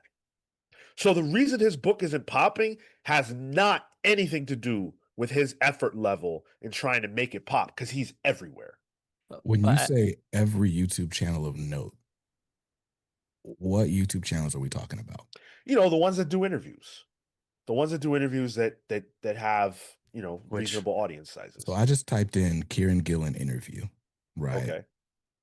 On YouTube. I see he's got an interview on Near Mint Condition. Yep.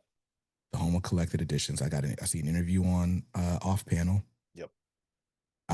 He did the Image Comics podcast. I don't know if we want to count that. Oh, he was on the Comics Pals. That's nice. Thank We're that goodness. low? Damn it. And that's BJ's algorithm. I So skipped a couple. My bad. You're a bit lower than that. My point is just, could you say every YouTube channel of note? I would argue that's a very insular environment. Those channels that I named, and a lot of the other stuff is like from months and months back. I feel like the people that were gonna buy that book would have bought that book whether he was on those podcasts specifically or not.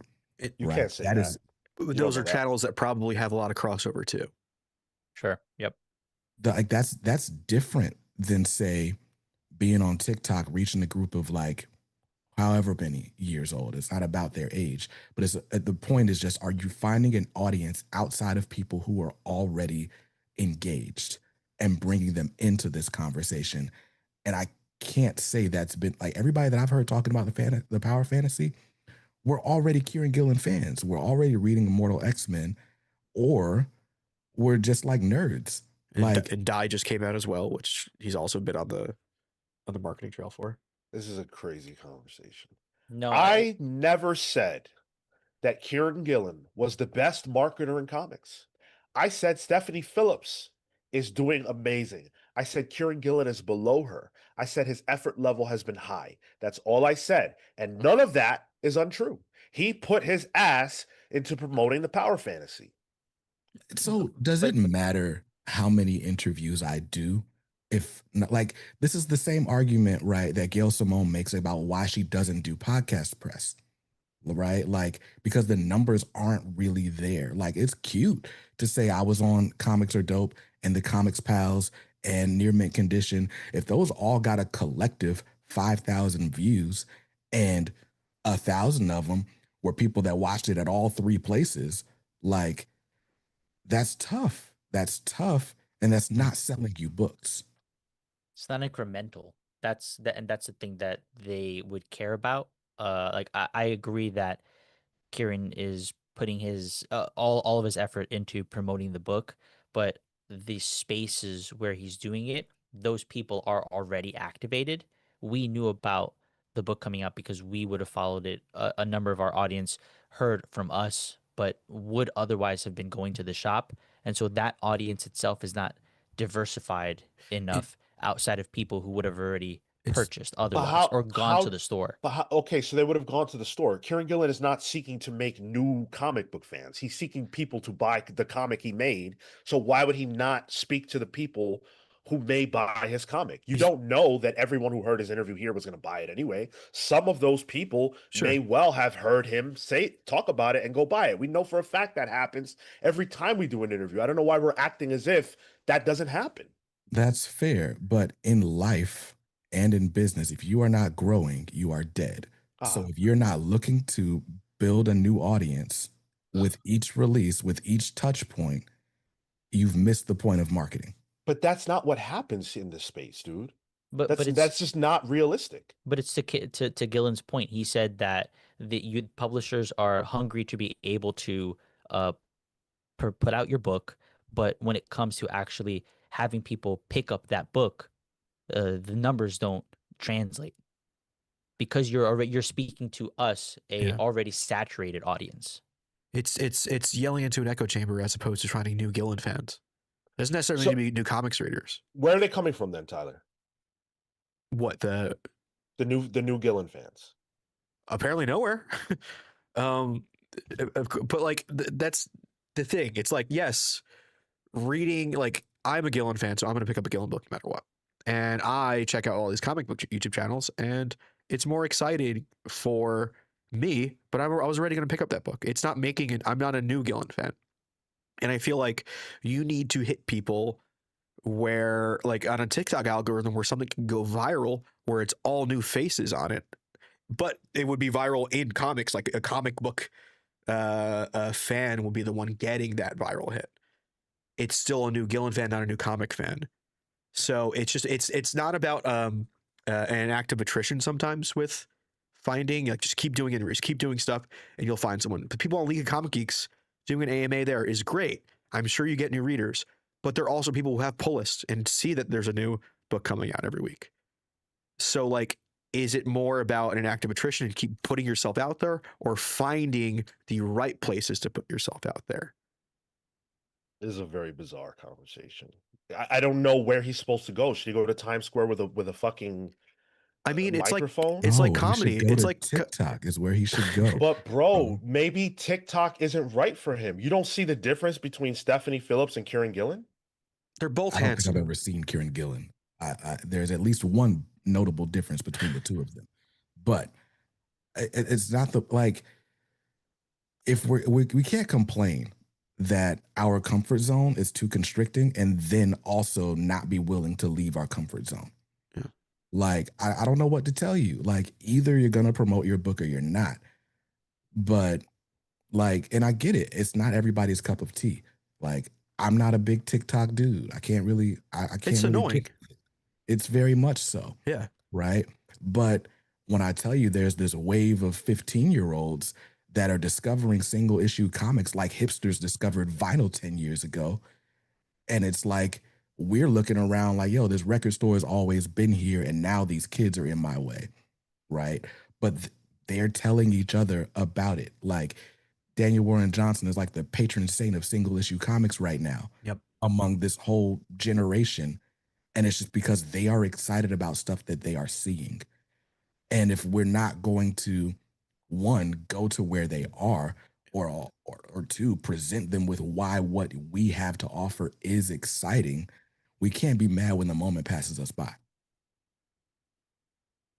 Yeah. Let's let the listeners have their say. We haven't read too many comments today. Let's see. Zenith Flair says, if your comics channel was going to put, hey guys, Gillen has a new comic book coming out in a video, having an interview with the man isn't going to do much more to advertise to that audience. That is very wrong. That is so wrong, dude. There's a massive difference between knowing Bug Wars is coming out and hearing Jason Aaron tell you what it is. If you don't get that, I don't know what to tell you. I don't need Jason Aaron to tell me what Bug Wars is. You might not. I need my friend to tell me why I need to read Bug Wars. Like, Jason Aaron's job is to tell me that Bug Wars is dope.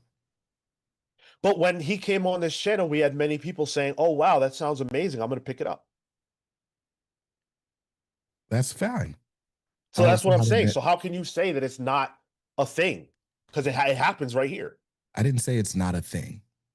I'm saying the numbers to which it happens here are not enough to sustain like the next big hit in the direct market. You don't need to be the next big hit, man. That's not the barometer. I feel like the goalposts in this conversation keeps moving. I'm not saying the power fantasy has to be in the top 50 to be a success. That's not how comics work. Grimm probably was never in the top 50. So, how are we defining success? Because our conversation is about why indie comics aren't successful right now. Yes. So there's some barometer that you're using to measure that, right? Yeah, but it's not the top 50. Cool. What is it? So part of it is the conversation that we're hearing from creators themselves. Part of it is what retailers are saying. This article that I have in front of me is very, very well researched and documented. It has creators, the people who actually make the books, talking about the problem in conjunction with retailers who are talking about the problem.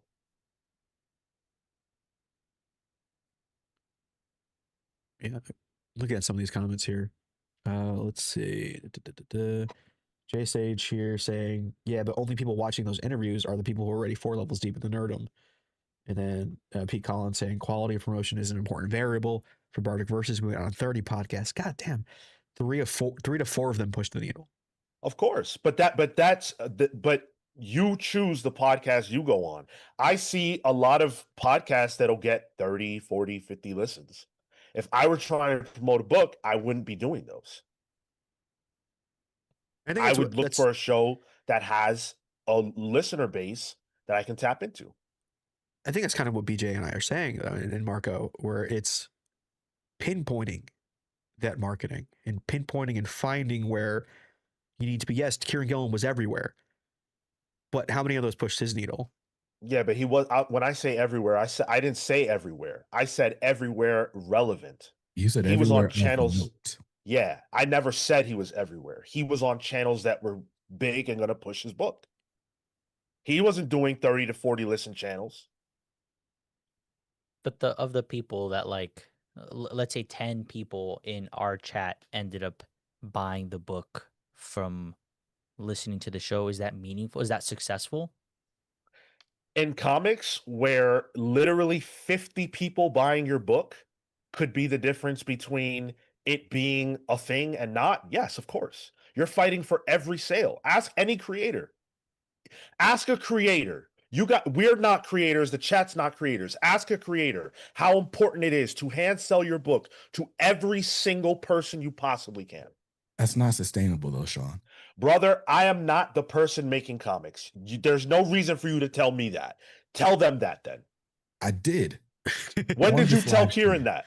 Right? Kieran didn't talk to me. I would have told him that too. Right. But we're talking about, okay, 30, 40, 50, right? Let's say the creator gets half of the revenue on a creator-owned book, right?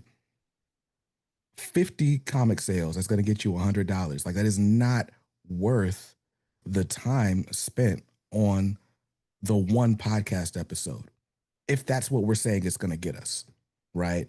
There's 100 people watching us right now. A 10% conversion rate is ridiculously large. It's not a thing that generally happens on the internet. But let's assume a 10% conversion rate. That's 10 people buying this $5 comic. Like, this is diminishing returns. It's the definition of diminishing returns. Like, and the fact that we're having this conversation and you're like, y'all are tripping is crazy because it's just numbers. And Stephanie Phillips is not pushing her book as much as she's pushing herself as a personality on TikTok. Gillen could do this. If Gillen was making front-facing camera discussions about the ideas in his books in short form, I'm sure it would sell stuff like that. But that's probably not something he wants to do. So why doesn't Kaya sell better? Wes Craig has a YouTube channel. He does the Pro Bro show with his brother every single week on Instagram. Very activated. Why doesn't Kaya sell better? His audience is there. His audience is buying it, and that's the size of his audience. Yeah. Are we talking about Discovery the Wes Craig with 280 subscribers on YouTube, or is there a different channel I'm supposed to be looking at? That's exactly what I'm talking about. And that's why it's not doing better. But you're missing my point. You're missing my point. My point is that what you're talking about is not going to work for everyone. Well, that's not what Stephanie Phillips is doing. It's different things entirely. But what she's doing is not going to work for everyone. That's what I am saying. I would agree that everybody doesn't have the temperament to do it. right? Like it's everybody's not. I'm not built for short form video, Same. right? Yeah. I will say though, in October I did an experiment and I did a whole lot of short form video. In my opinion, not even the best short form video. And what it got me was 60,000 views on Instagram and another 20 on TikTok. And it didn't translate to YouTube success necessarily. Yeah. But there was a whole lot more people watching what I'm doing because I took the 80 seconds a day to make something. And seeing your face too. But if it didn't translate, what did it matter? It didn't We have millions of views or over 1 million views on TikTok.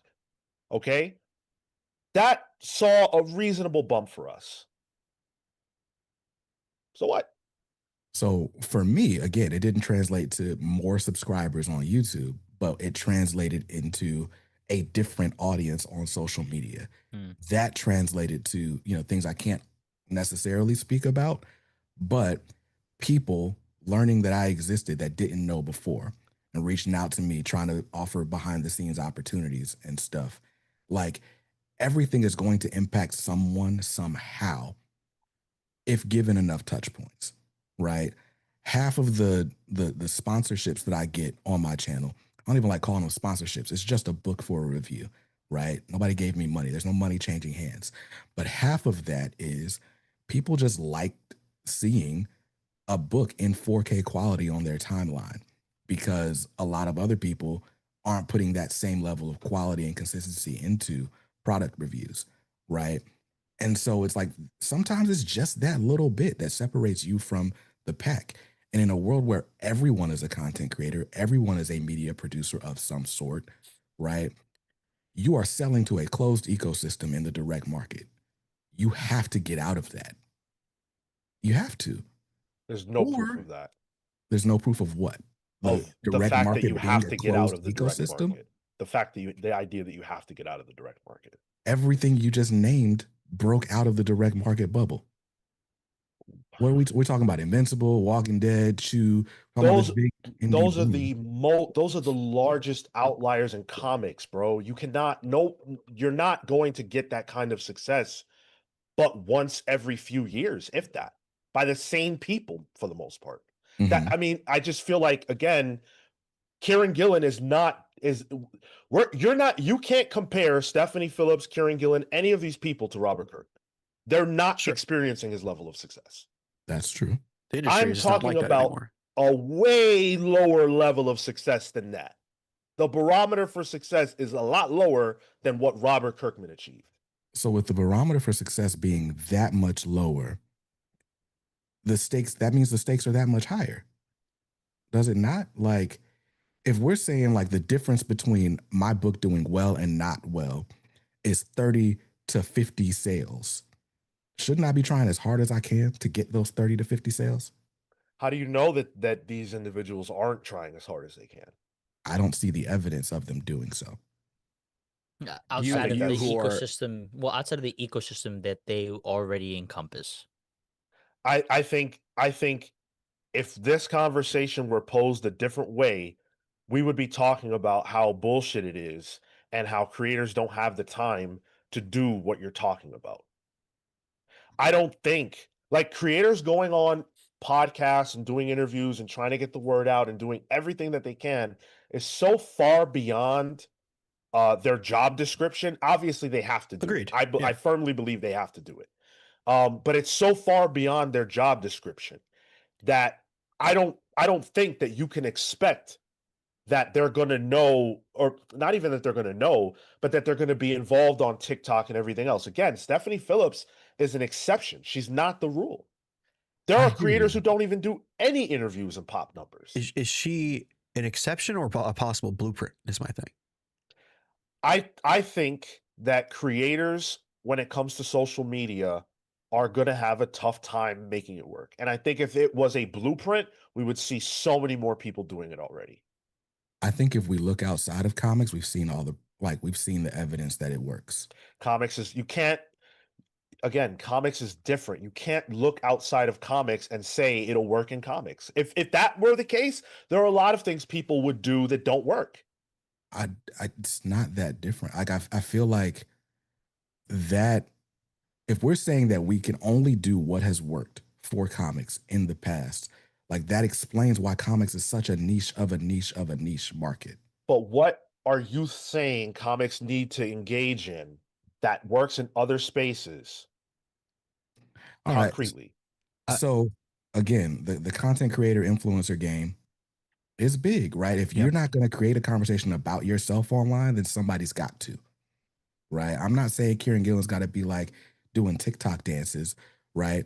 But I am saying, right, like if we look at, let's say somebody like Drake, right? Whoa, wait, whoa, hey. Come on, man. No, Drake no? has more money than the comic industry's total money than the money in the industry, bro. My argument, though, is not about Drake's money.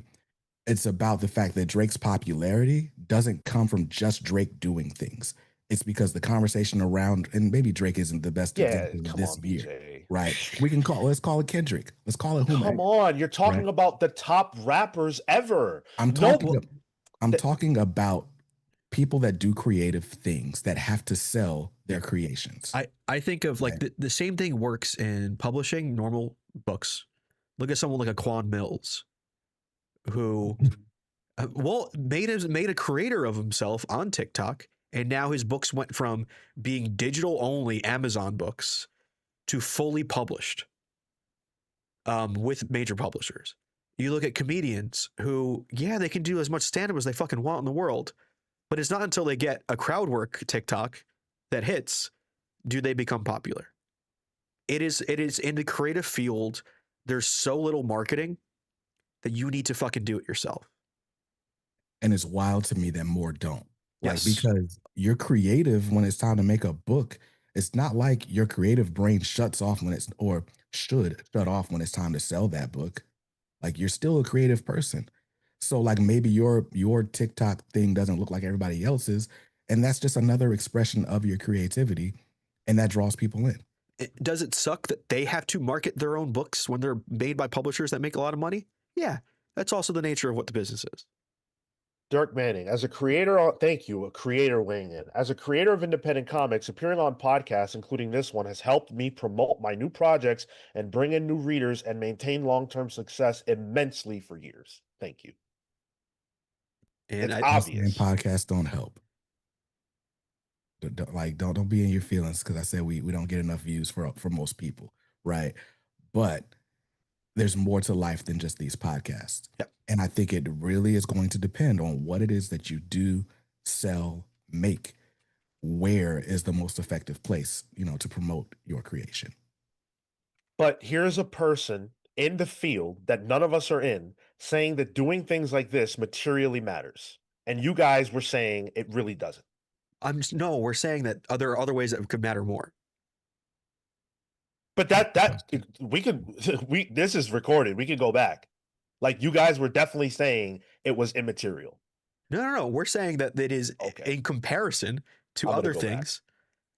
In comparison to what the other channels could offer, Yeah. the 40 to 50 conversions could amount to more via another touch point. Okay. As much as Near Mint's channel is great, a lot of people have recollected on that channel. So would that even translate to single issues? I don't know. And I'm sure it did convert a lot of readers. But if you get one of these younger guys on a TikTok that can reach millions, it's going outside of your comfort zone and your area of expertise, and maybe that bubble of comics YouTube that is great that we exist in. Yeah, It can Spy maybe Jams convert has- more. Spy Jams Okay. has a good comment here. And it's true. I think a better comparison probably is like today's actors. But I don't know how many of y'all follow like creative people online, but there are people who are being passed over for movie roles because their Yes. social media following isn't big enough. Of course. It's a different Right. space. It's not Completely different that space. different. All right. All right.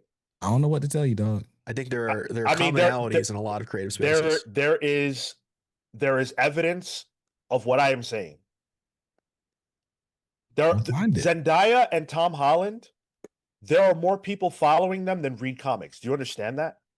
Mhm. So what are we talking about? There are more people following Tom Holland on Instagram than read comics. I think we're also saying there are people on TikTok that have more followers than Near Mint has on multiple channels. Yes, Near Mint is big in the space we're in, but there are other spaces that people can expand to that are bigger that can Tyler, get new Gillens. did you know that the entirety of the collected edition situation at Marvel is, as far as omnibuses are concerned, goes through Near Mint? Do you know that David Gabriel, the person who yes, is, I know that, Sean. We've talked about it on the show. That is for that market. but he Yeah. created that market. I'm telling you the power that we can have.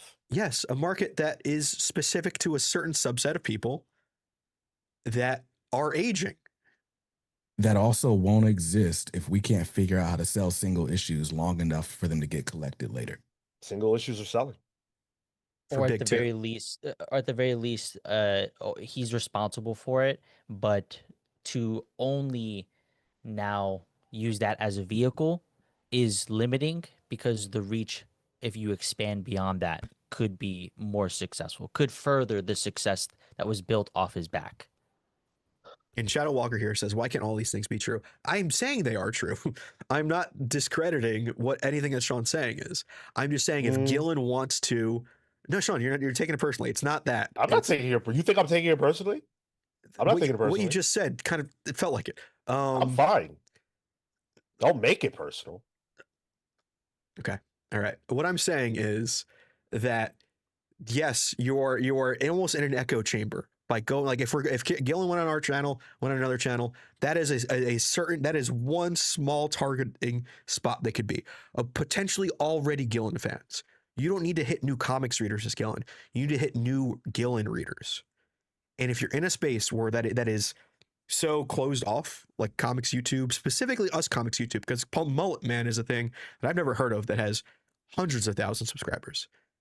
You can tackle something like that. You can get on a short 30 seconds Gillen interview with a guy like that on YouTube, could probably get more than any of those interviews he did long form.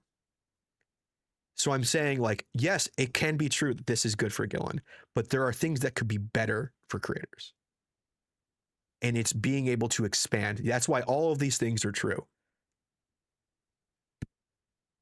Matt Fisher with the $5. Pull tally 10 DC ongoing, 5 mini. Indie 15 ongoing.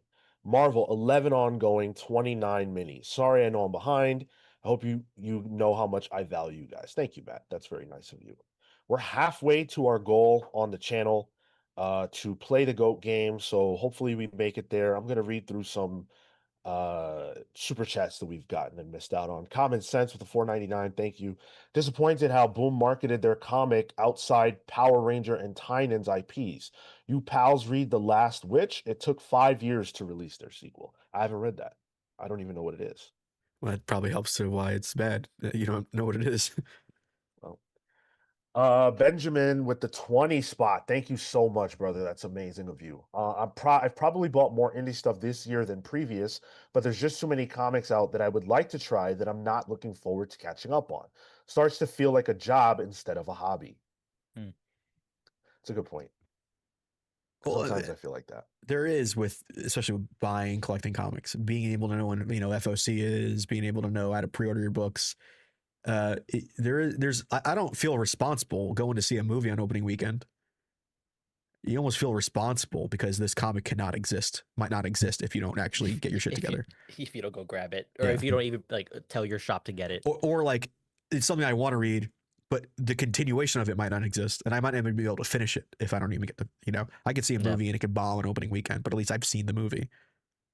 That's the other part that we don't talk about, but like the direct market is so hard. It sucks.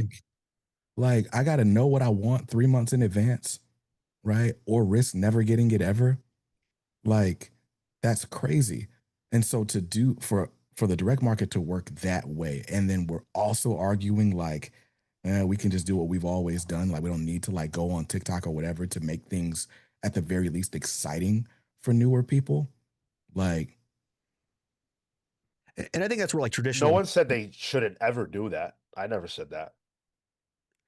Well, I think that's where like traditional. You're laughing, but did I say that? That's fair. You didn't say that. Thank you. Well, I was trying to say that like traditional comic book interview long form stuff does work in the sense of like reminding people what FOC is.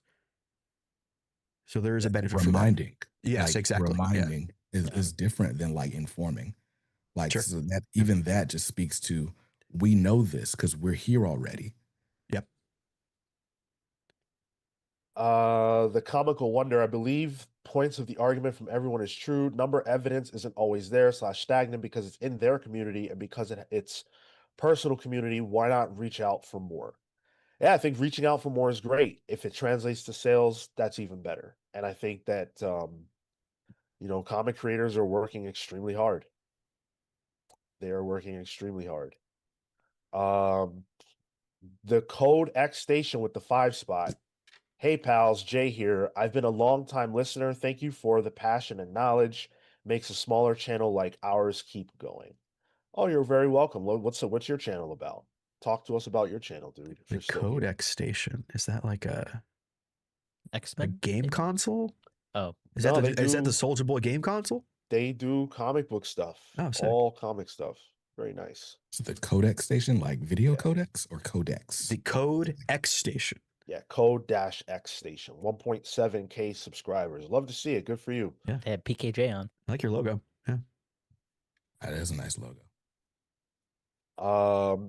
The Emancipating Poet, been a channel member for 4 months. Hell yeah. Indie comics are worthy of our attention. I'm trying to get comics from Dark Horse and Valiant. I hear you, brother. Yeah. Good luck with Valiant. Dom Sadie's been a member for 14 months. Thank you. That's a beautiful thing. Great discussion, pals and BJ Kicks. Glad to be able to catch you guys live for once since I'm usually asleep or at work when you guys are live. Do Glad we to have help you go to bright and sleep is awake. my question. We all need a channel to help us go to sleep. Yeah, I use Rain 24/7 Rain live feeds. And of course, thank you to BJ for being here. If you guys are enjoying BJ on the channel here, you will love his channel. Comics are dope. It's a fact that comics are dope, and he promotes that every single week. Thank you for being here, dude. Atomic Hound with a 9.99. Great point, Tyler. I feel like I'm a steward of comics and just a consumer of my other hobbies like sports and breathing. You have a hobby of breathing? What's that thing that meme? It's like manual breathing is now activated. Now you need to think about your breathing. Yeah. Yeah. That's one of the things though, is that other spaces, and that's why I feel like it's so difficult to compare comics to other things. Other mediums don't need the fans to promote the work as much as comics do. And that's really difficult. I think if comics did a better job promoting their work, they wouldn't need the fans to do it. Like Sure. that's the whole point. Like we should not be the extended PR arm of insert comic company here. Yep. But do you know why we are? Because there's not enough money. Exactly. Yeah. Well, there's not enough money in the sense that, like, I'm sure Marvel or DC have more money for marketing. It just doesn't go towards it. We don't know what the divisions and the slices of that money go towards. Maybe the slice for marketing should be larger. If we kept it indie, though, the slice of for marketing is nearly non-existent. Which is built into their model. Yeah. And if we kept it to like indie spaces in general outside of the comics, like for me in music, I find whatever an Instagram page that has a video that pops off on a TikTok or Instagram, and then you kind of work your way into it to become that supporter. Matt Fisher with the 4.99. Previews are 2 months ahead of time. They have to be. They have to write the stuff. Yep. What's previews? Yeah. Steve Canaris with a 5 spot. Comics has always thrived on evangelism. Tell all your friends about the books you love. That's the only proven evergreen formula, and it has always been like that. Always. Never has it been different than that. Camera died. I'll be back. Rip. Oh. Uh-oh. No, they're good production quality.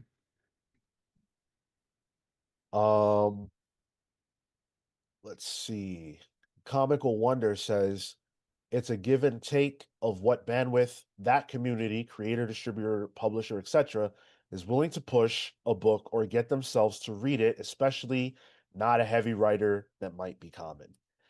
Look, I don't think it's a mystery as to why there are very few major writers right now who have a book out that's not in the big two space. It's not a mystery. Scott Snyder left that space for a reason, The only one like currently I can think of is Tiny Onion. and he's the king of it. Yeah. Yeah. But also Tiny Onion has used TikTok, and they've used creators on TikTok, and they've gotten to those other fields that traditionally the other publishers don't touch yet. Well, I Tiny couldn't Onion, agree. James Tynion has been successful for a long time Sure. in indie Yeah. space. He's not new He's to young, this. too. Something is Killing the Children was huge before TikTok was huge. So he is just that dude.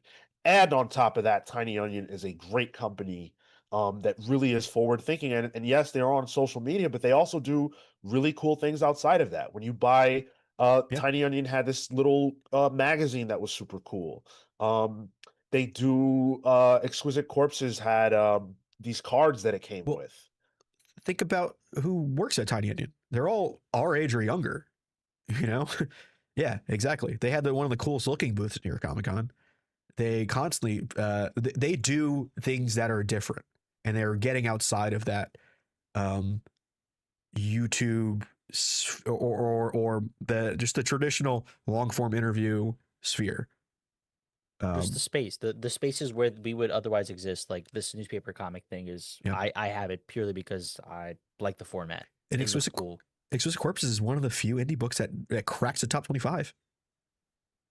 Yeah, I think it's that and Battle Beast.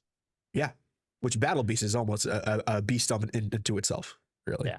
Marco, when we tried dealing with Tiny Onion for 2 years in a row, when we asked for interviews, who was the only person that we could absolutely not get? Oh yeah, Tinian. Yeah, 100%. Yeah. Everybody else is either is available with limitation. Because the second he didn't need to do this kind of thing, he stopped. Yep. Scripture, hey, what's up, dude? Says, do comic book creators not have dedicated agents and managers? I get that there's not enough money, but I'd assume they'd help with promo/marketing. I assume novelist actors get the same help from theirs. So, people like Joshua Williamson, yes. Scott Snyder, yes. James Tynion, yes. But outside of that top upper echelon, really no. If you're dealing with No. a big two, A lot of people have agents, even on the lower sphere. It's probably recommended to have agents that can then be your cipher to publishers. You get those promo emails all the time. I thought he was talking about all right. Comics publishers have PR companies, creators, agents barely do anything but get them ready for Comic-Con. Yeah, there's a difference Whoa. between my bad, the voice of God here. There's a difference between a literary agent and a PR agent. Yeah. But yeah, If they might have them. Whether or not they're working for them is an entirely different thing. But a lot of them have them. It's 'Cause like part of yeah. the portfolio. Talking about a PR agent, like who has PR agents? But those would be the bigger ones. That's what I was answering when you interrupted Sure. me. That part right there. I know very few people who have that. We get emails from fucking Cullen Bunn that are Cullen Yes. Bunn. Yes, They're we do. written by Cullen Bunn. Dirk, what does this mean? 4 quarters versus 100 pennies. Is he asking you to flip a coin again? I hope not. 4 quarters versus 100 pennies means it's there's a lot more effort involved in picking up 100 pennies than 4 quarters. For Okay. the same Same return. value. Gotcha. Steve Canara says, don't kid yourselves that most novelists make any money at all. That's a tremendous point. Yeah. Most novelists, the majority of novelists have day jobs. Yeah, that's love of the game mostly. And guess what? Most comic creators do too. They just don't tell you that. And if you don't think that's true, talk to them behind the scenes. Williamson's talked about it. Before Williamson hit it big, it was a gamble to go full time. Yeah, it always is. No, Aaron Ruiz. There's no Colin Bunn beef. It's just No, He's in no. the email a lot. That's all we're saying. Yeah, I was saying he does his own marketing via email. That's all I was getting at. Oh, the newsletter thing? Yeah, Yeah. newsletters, yeah. When he's, when we get those emails like, "Hey, here's my new book," Yeah. I need to quickly, before we wrap this conversation up, because I do want to talk about the successes a little bit and Sure. what we think can be learned from them. I think that's worth doing. But I just want to shout out the sponsors of this channel, the people who make this possible, you guys, the Patreon members. Patreon is our primary source of comics bucks. Thank you all who support us. You guys are amazing. The real MVPs. Special shout out to our pals vs. Legends, Hound of Justice, Atomic Hound, who is with us. I just saw a Discord message come across my screen from him.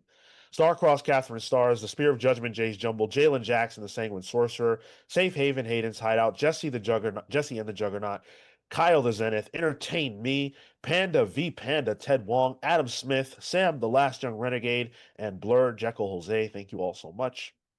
And I want to shout out our Pals Verse members, the Nice Soccer, Harris Sajinski, Brian Demolisher Del Pozo, Kefis the Incorruptible, Momentum Mike Elliott, Dan the Truth to Grow, Marley Manastorm, Slow Flow Dammer, and Christian Uncaged, Always Laughing, The Spirit of Justice, Izzy's Issues, Robert Runback, Cashaback, Pete the Dreamy for Collins, James Just Jamming Jones, Paul Powerhouse Smith, Neon Knight the Cosmic Avenger, Matthew the Shade Cosmo, BJ Kicks of Comics Are Dope. Go subscribe to that man's channel. The Grand Alchemist, Chop Harder Alchemist, John Barrier B, Doomsday David, Melendez Dory. If you did not hear your name, and you're supposed to, you will a little bit later. Let me linger on BJ Kicks for 1 second because there is a Comics Are Dope Patreon that you guys should be a part of as well. You want to support the man? I always say put your money where your mouth is. We're talking about indie comics right now.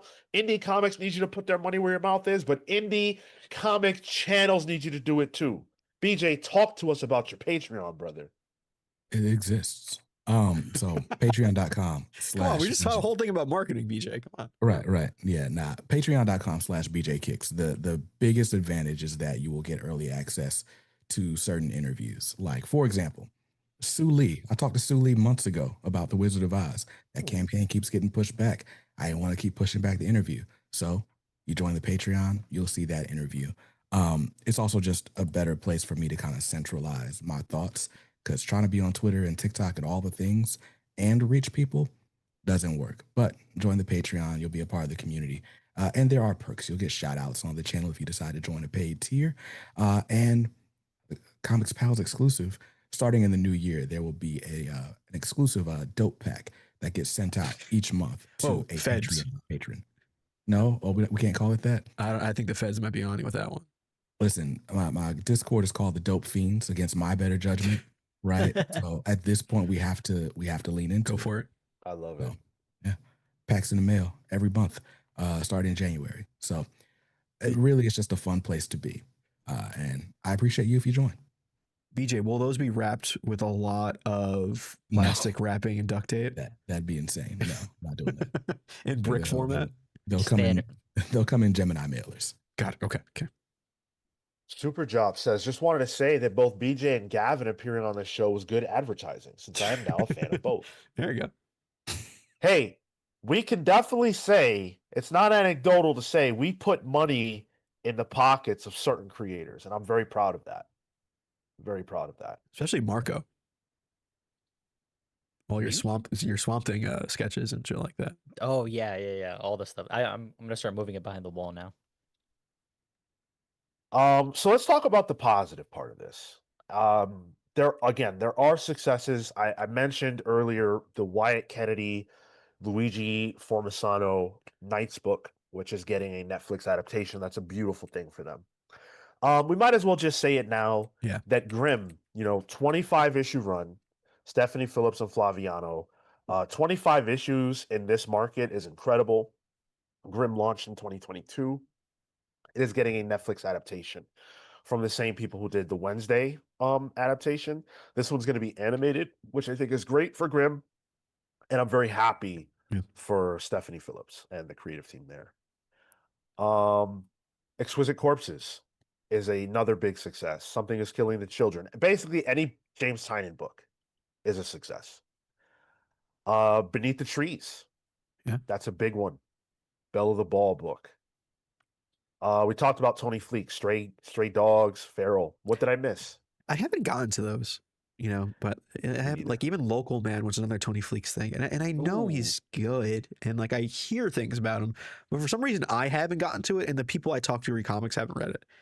So I feel like if a whole other reality is existing. Nothing against Tony Fleeks, I'm sure it is good, but I just haven't gotten to it yet. It's good. You dig it. Stray Dog just hit me at the right time. Mm. Feral, I was a little slow to. Like, I picked it up from day one, but I didn't always read it. I went and binged these last 2 volumes worth of Feral. So good.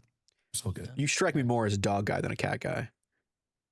Yeah, well, funny enough, I prefer cats probably. They make Okay. less noise, they're a bit cleaner, except, the whole cat hair thing everywhere. Oh, But yeah, I think dogs are more entertaining in media generally. fair. But Feral's dope. Yeah, I didn't realize Feral was specifically cats until Sean mentioned that. So that is an appealing factor for me. It's really good. Like, zombie cats and the scenarios they Wait, find zombie themselves in. cats? It's a rabies outbreak. You Yeah. don't know that. I don't know okay. anything about this. All that it All right. exists. Yeah. All right. So Feral. It's World War is- Z with pets. Okay. Exactly. Okay. There is a rabies outbreak. These house cats find themselves excommunicated from their owner and just in the woods having to fend for themselves. And presumably every animal that you come across is rabid. And so the first arc, they're I'm in. like in the woods trying to fend for themselves. The second arc, they find their way into like this crazy cat lady's house. And the third arc, It's the governor. right. The third arc is just about to end. And in that arc, they like find an abandoned pet store. And there's a whole hierarchy of like Oh. the cats that like that were born in the store and like how they govern themselves. It's Huh. crazy. Bro, the book is amazing. I don't want to spoil anything, so I'm gonna stop talking. Those literally feel like the arcs of Walking Dead. Word. I've never read The Walking Dead. Okay. I just bought a lot of it in the deluxe format. Sure. Atomic Hound with $4.99. Thank you, buddy. PSA: The Pals Show is only part of the Palsverse. The Pals Discord has comics talk, vintage and modern book clubs, reviews, and more, completely free. That's a great promo. Speaking of marketing, Yeah. that is a great promo for our Discord server. Those book clubs are awesome. They are not run by the Pals, but they are very good. I would say Pals certified. So Yeah. join our Discord server. What books did I miss? And again, we're not talking about books we like. There are a lot of indie books we like. We could Sure. do a whole episode on that. I'm talking about the ones that are outliers, that really stand out, that are successful right now. I think we've hit most of them is the thing. Like, I Okay. know there's the Ghost Machine of it all, which I think has a fan base, but I feel like that fan base is of not old heads, but like people who are Jeff Johns fans. You know what I mean? I feel like the same kind of goes for Giant Generator or Remender. Like, if you're a Remender fan, that's for you, and I think they're really good. But like, the marketing for those books is kind of siloed as well. Like, we know about them, but I don't really hear those books as being big hits. I think Gromit could have been huge. Yeah. Gromit's could have been huge if it was pushed a certain way. Yeah, there's a lot of from the people that brought you. And it's Sure. like, that's cool if I saw that thing that they brought me before. Yeah. Yeah, Beneath the Trees, Rats of Spring. But again, that's another Well, it's thing. the Which, same. yeah. It's a follow up. Yeah. Common Sense is saying Ghost Pepper is getting a third printing, which is actually great. I have not gotten the buzz for it myself, but I'm reading it and I'm liking it a lot. That hasn't penetrated me outside of me reading it itself. Ooh, I don't ever say penetrated me. Jeez. But yeah, Super Job. Ice Cream Man, that's probably one. I think it had its Um, moment. Yeah, I think Ice Cream Man had its moment. I think it does fine. And again, right, like the barometer for success in indie isn't be Robert Kirkman or nothing.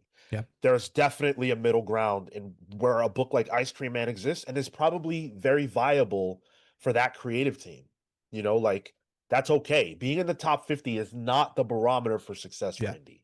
Breaking that is a fucking miracle. Yeah. So Exquisite Corpses being on that list That is so significant. High up on the list too. Right. Maybe not a specific title, but I think the integration and awareness of like Godzilla It's is an IP though. Oh yeah, That's like one of the like Godzilla is almost a word in of itself. sure, yeah, It feels like all the indie successes that people have named have either been like really interesting stories, just kind of flipped the medium on its head, or like speculator opportunities. Mm. And I'm like, I don't, that feels like outlier stuff. Like, so I don't, like, it's cool, but like, is this what what we're aiming for? Because that doesn't feel like a realistic aim. And I wonder if like the boom of the 2010s too was a lot of that your first option there, where it's like a twist on a classic, where Mhm. a lot of it was like, oh, what if this was science fiction? Like a lot of that early image boom was a lot of that, until it became like, oh, everything is science fiction plus this, and yeah. then that's where it started being diminishing returns. Well, I think, BJ, that you arrived at sort of the final piece of this conversation, which is what is success in the indie space today, right now? I think we talked about the outliers, but Ice Cream Man doesn't need to be in the top 50 to be a viable book. The Ghost Machine titles don't need to be in the top 50 to be viable. I think there is a middle space that is packed with books that are good. Um, I personally think in 2026, the back half of 26 and 27, we're going to start to see the top tier creators pushing out books that are exciting again. Because I do think there is a waiting game. I feel like I can tell that these creators are holding back their biggest ideas right now because the market doesn't. Scott Snyder's level of success in the indie space has to be like top, 50-ish for to be viable for himself, right? Like for what we would expect a Scott Snyder book to do. It, He's holding back. and keep in mind, we're having this discussion the day after solicitations for DC's relaunch of Vertigo just came out. Hmm. Like when we talk about indie books, yes, we're talking about like image books and the whole cape shit that was the 90s image. But honestly, Vertigo is kind of the blueprint of what indie books are now. And the relaunch of Vertigo, and with a lot of current big name, big two creators doing those books, I think we could be in for a shift. It might not just be an image like it was in 2010s. I think to that point, it's a smart play because you keep them in the ecosystem, right? Like Yep. contractually, you probably keep them in the ecosystem. You can go, hey, you do the things that you would have done otherwise here. I think that's the way you keep them, and then you can have them bounce around between. Oh, just do your thing on Vertigo, like whatever it is, make Yeah. it happen. And then you can actually market those books in the back matter. Like DC, Yeah. every week there's a new book in DC's backups for preview pages are. And that's a book that comes out the following week. Yeah. If they start doing that for Vertigo books, then there's marketing built into the comic now.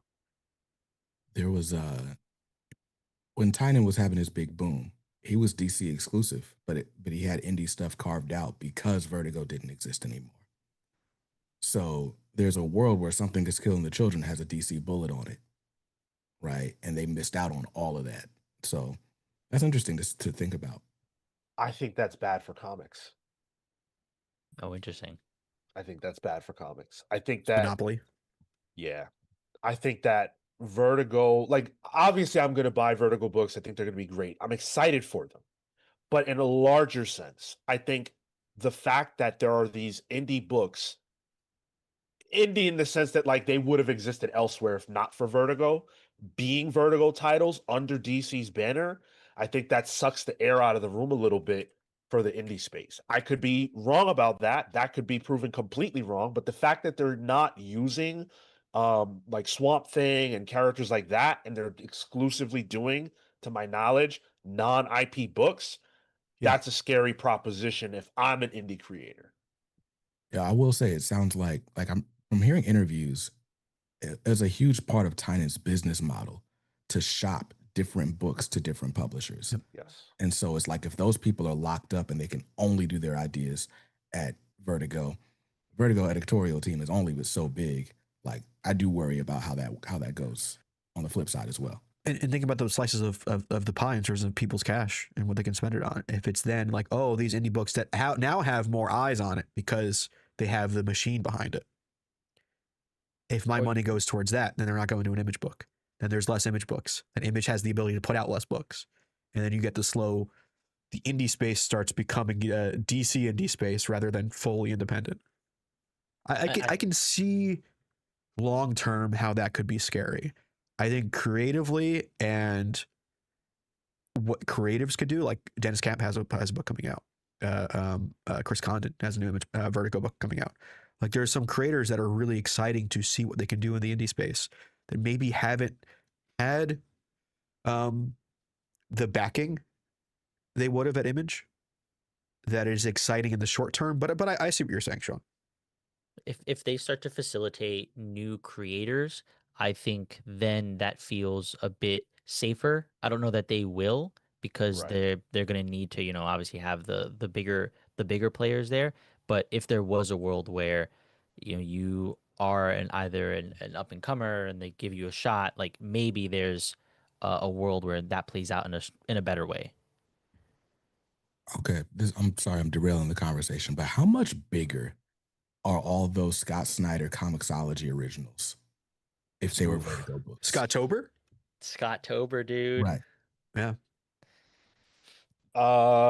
So it's funny because that whole Scott Tober deal and all those books and stuff,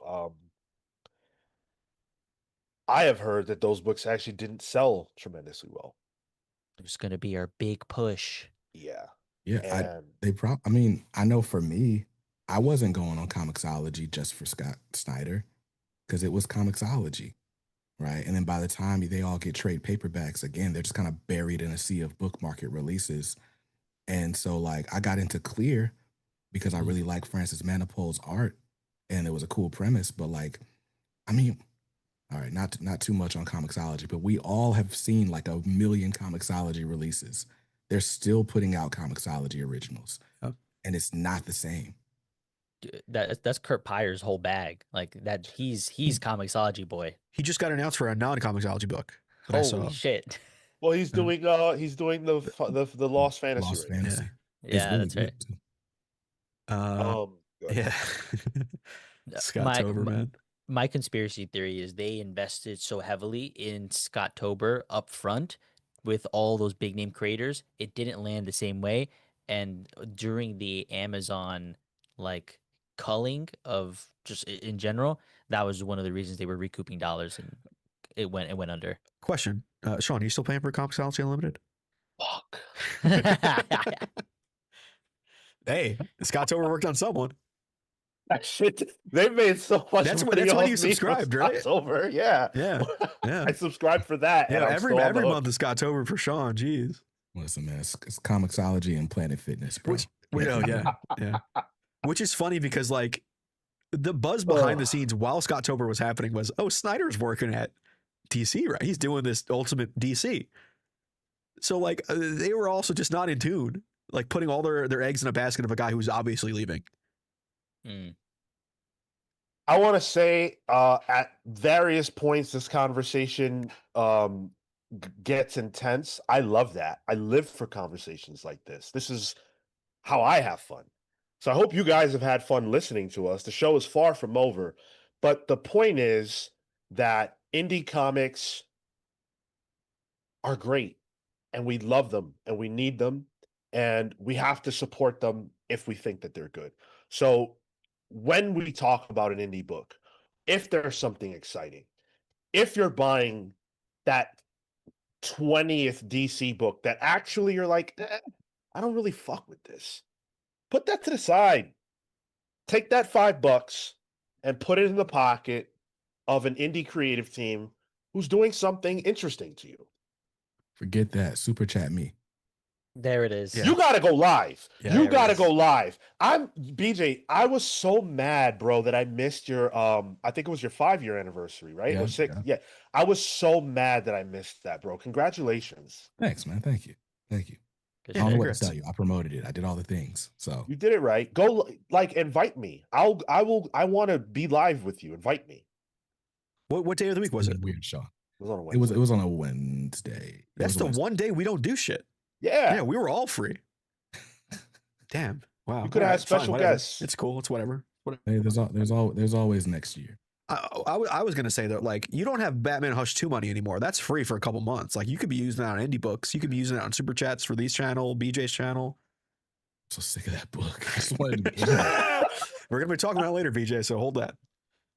Now, to close out the conversation on a good note, I would love it if we could all say the indie book, not necessarily our favorite, but the one that people should show some love to. The one you don't think is getting enough love and people should try. I got one. Creator owned from Mad Cave. This is Temporal from Stephanie Williams. Oh, Oh yeah. Temporal, about this lady, Savannah, who met her husband when they were both like time traveling thieves. They were like doing these heists, and like there's this whole ecosystem in like the late 21st century, wherever, late 2000s, right? 2076 or wherever. But there's this whole market where there's people that time travel, like, but to steal stuff. Think like Biff stealing the Farmer's Almanac. And so like there's this whole market, they call it the Wayback Market of collectibles. So anyway, she meets her husband when they're both working for this agency, stealing stuff and selling it to people. They settle down, they have a kid, they get out of that life, right? Their kid turns 10, wants like this cool retro video game, and mom is like, you know what? I still got it. I can do it. And she tries to go and do this whole heist, and like hijinks ensue. Issue 2 just came out this past week. Oh, wow. And, Okay. I very much enjoyed it. I thought the whole book was going to be about her trying to get the video game. I don't want to spoil too much, but that part is just a small piece of it. And it's opening up a whole different world by the time you get to issue 2. That is really interesting. What was the name again? Temporal, Temporal. It's by Stephanie Williams and Asia Fulmore. Nice. Cool. No, yeah, we talked about that on one of the Pals previews, I think. I think when issue 1 was coming out. I remember pulling up the images for it. Yeah. I'm gonna shout out author Immortal. That's Morgan Beam. And I'm trying to remember the right off the top of my head. Barbieri. Frank Oh, Barbieri. Frank. Yeah. Yeah. I haven't heard too much about this book. I did talk to at Comic-Con. I was telling Morgan I was excited for this book because I love her art and all of her work. So I just think she's a creator that deserves to get a lot more press. A bit of a like sword and sorcery story. It's mostly a fantasy kind of action-packed story. So I highly recommend. I want to shout out Escape. It's Rick Remender. And I know you two have talked about it before. I haven't talked about it too much, but I am up to date on it. It's Daniel Cunha, who is one of my favorite artists of all time.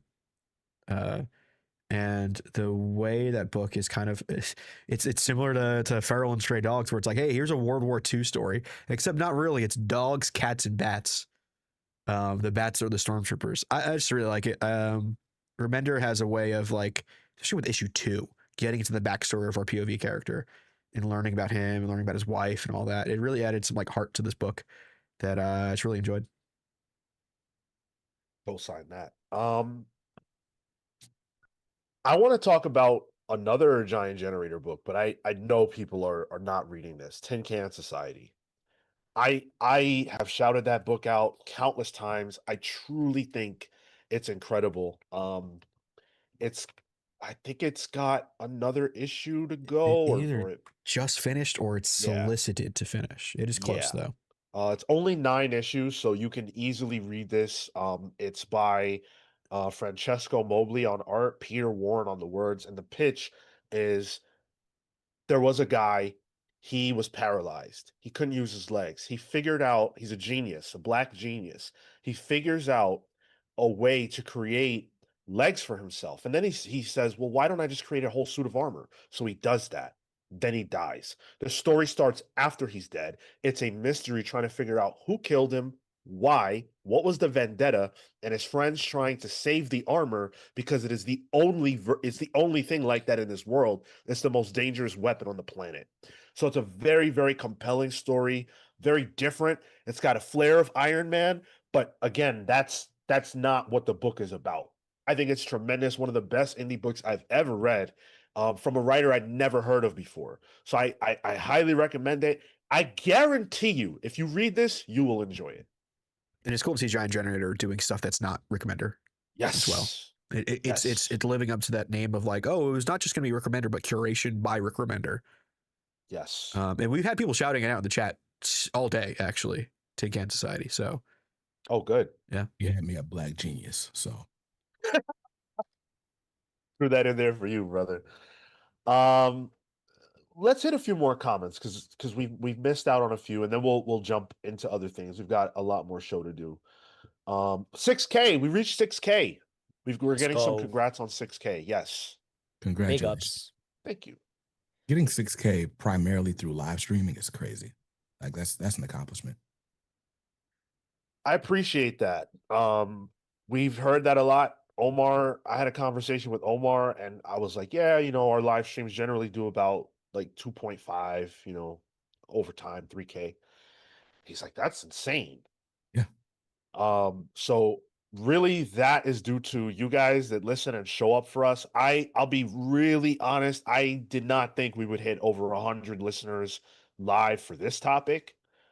Maybe that's the BJ effect, but I'm really proud of the fact that we've cultivated an audience who will show up for this or whatever we talk about because you're into what we're trying to do, and I assume you enjoy the roller coaster ride that we take you on every Saturday. So thank you so much. Tyler Smith Oh, got scared for a second. with the 5 spot. Good morning, pals. Congrats on 6K. Great to see BJ Kicks on here. Let's go. Tyler's Lettering, one of my favorite books right now. And first of all, congratulations to you, sir, because Christopher Priest is so particular about his word balloons. That book looks amazing. The world to come. It's good. Are you digging the race war? I'm very much digging the race. I'm still on board for that book. I love that book. I thought you were going to say you were on board for the race war. So, I was. Sean, what they revealed, the race war was between mutants and Inhumans. Are you serious? Yeah. Oh. Damn, I thought it was going to be some real like black on white stuff. Oh, man. It was the mutants versus the Inhumans, and the Avengers are kind of caught in the middle. Yeah. It's really good, that book. The book is so good. Yeah. It's fallen. It's like In Priest I Trust. Mm-hmm. Hmm. And like the first one was obtuse, but it's falling into the pieces are falling into place now. Wait, so what about the Punisher aspect? I wanted to see whose It's side he was going to be on. in the race irrelevant. war. Irrelevant. Man. All right.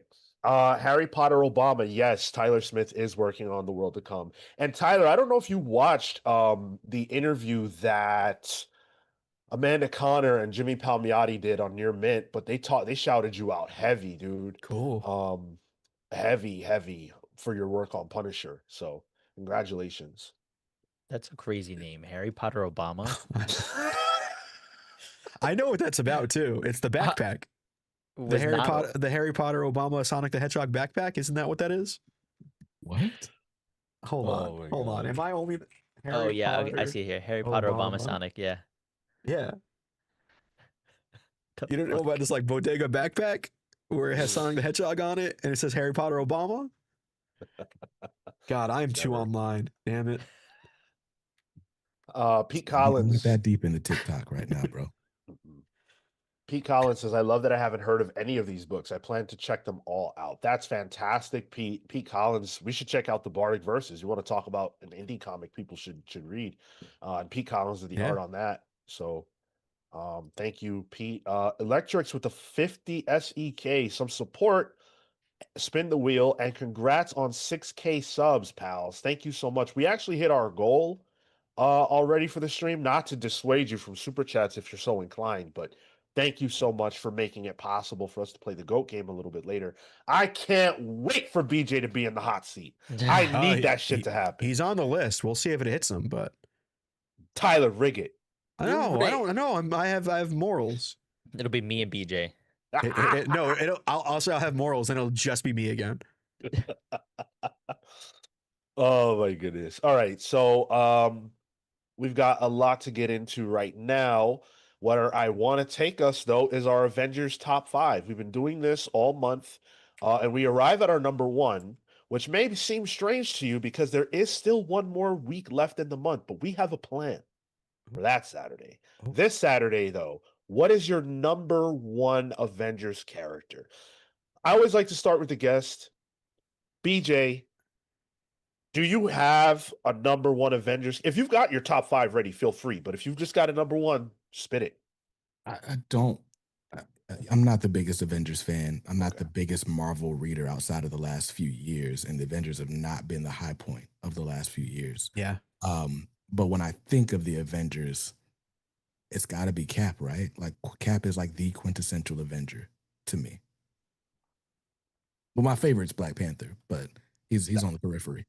Hey, if Black Panther's your dude, I mean, he's on my list. I mean, he's the only Avenger with a themed statue on a cruise ship. So, and Disney just had a new cruise ship, and they have a Wakanda main hall. I guess I'll go then if that's BJ. That's what you got. I think gun to my head, it's got to be Captain America. I'll go. Mine, I've avoided all the big 3 and Hulk. But I think mine would still be the same no matter what. My top Avenger is Clint Barton, Hawkeye. I think Clint is the perfect character to be a summation of what the Avengers are. You know, he wasn't a founding member, but he was one of the early ones. He was a villain turned Avenger, and honestly, much like Cap, he's one of the true leaders of the Avengers. He fights with Cap constantly, and Clint is kind of a fucking shithead a lot of the time. But I think that adds to his likability. I think when you are a guy that just shoots arrows and everyone else has, super soldier strength, this guy can shrink and grow large. This guy has an iron suit. When you got, I don't know, a sonic arrow and that's all you got, it's impressive. It's impressive. And I think anytime Clint leads an Avengers book, I have a lot of fun with it. A couple shout outs, I would say Alice Cott's Secret Avengers. Great book. Oh. Where MODOK is on the team, Marco. Oh, you lost me. Maria Hill, Black Widow, a lot of fun people. And then also Warren Ellis's Secret Avengers. Another, if you want some more like modern Hawkeye stuff, where he's, a little more of the fraction version that people have gotten. Ellis's was more one and done stories, like Beast and Captain Britain were on the team as well. Yeah, I would say the Clint Barton for sure. No, number 1 Avenger. Can I just pause this for a moment to point out that BJ Kicks is kicksless right now? He got his steppers live. How he doesn't have his headphones on to fight That- back. He's gonna hear it from me when he gets back because he Wow. is kicksless. I never thought I would see the day. On the carpet. I never thought I would see the day. You can't have it on the carpet. Right. I wanted to see what the kicks were. I'm like, okay, if he's gonna stand up, we're gonna see the kicks. I didn't think we were gonna see the steppers. Damn. BJ, you were kicksless, brother. Say that again now. What happened? You were kicksless. I saw you Oh. kicksless. I'm in my house, dog. Yeah. I thought I was gonna see the kicks, not the steppers, bro. You know what? Hold on, dog. And now BJ's gonna have a fucking a feet finder ranking. Have you? That's ridiculous. Have I told you all about like how I got all these shoes? No. There's like a whole underworld of like counterfeit goods online. Oh yeah. Oh. And if you have a camera, they'll just send you stuff so that you put it on camera. These just came in. I haven't done a sneaker review in like a year. I like those. But these are the Black Cat Jordan 4s 2025 edition. Wow. I'm not a big fan of these. Like all right, sneakerheads know, but the 2020 or 2021 edition, the whole shoe was nubuck. This has like a plastic back tab. In the last version, it was like a nubuck back tab, but it was a little bit more premium of a feel. This feels like a more plasticky joint, and they squeak notoriously. Huh. But yeah, every now and then I'll review a shoe just so that I have something different to wear. but there's no need. There's no Man, need at I'm all, so glad I'm not a sneakerhead. bro.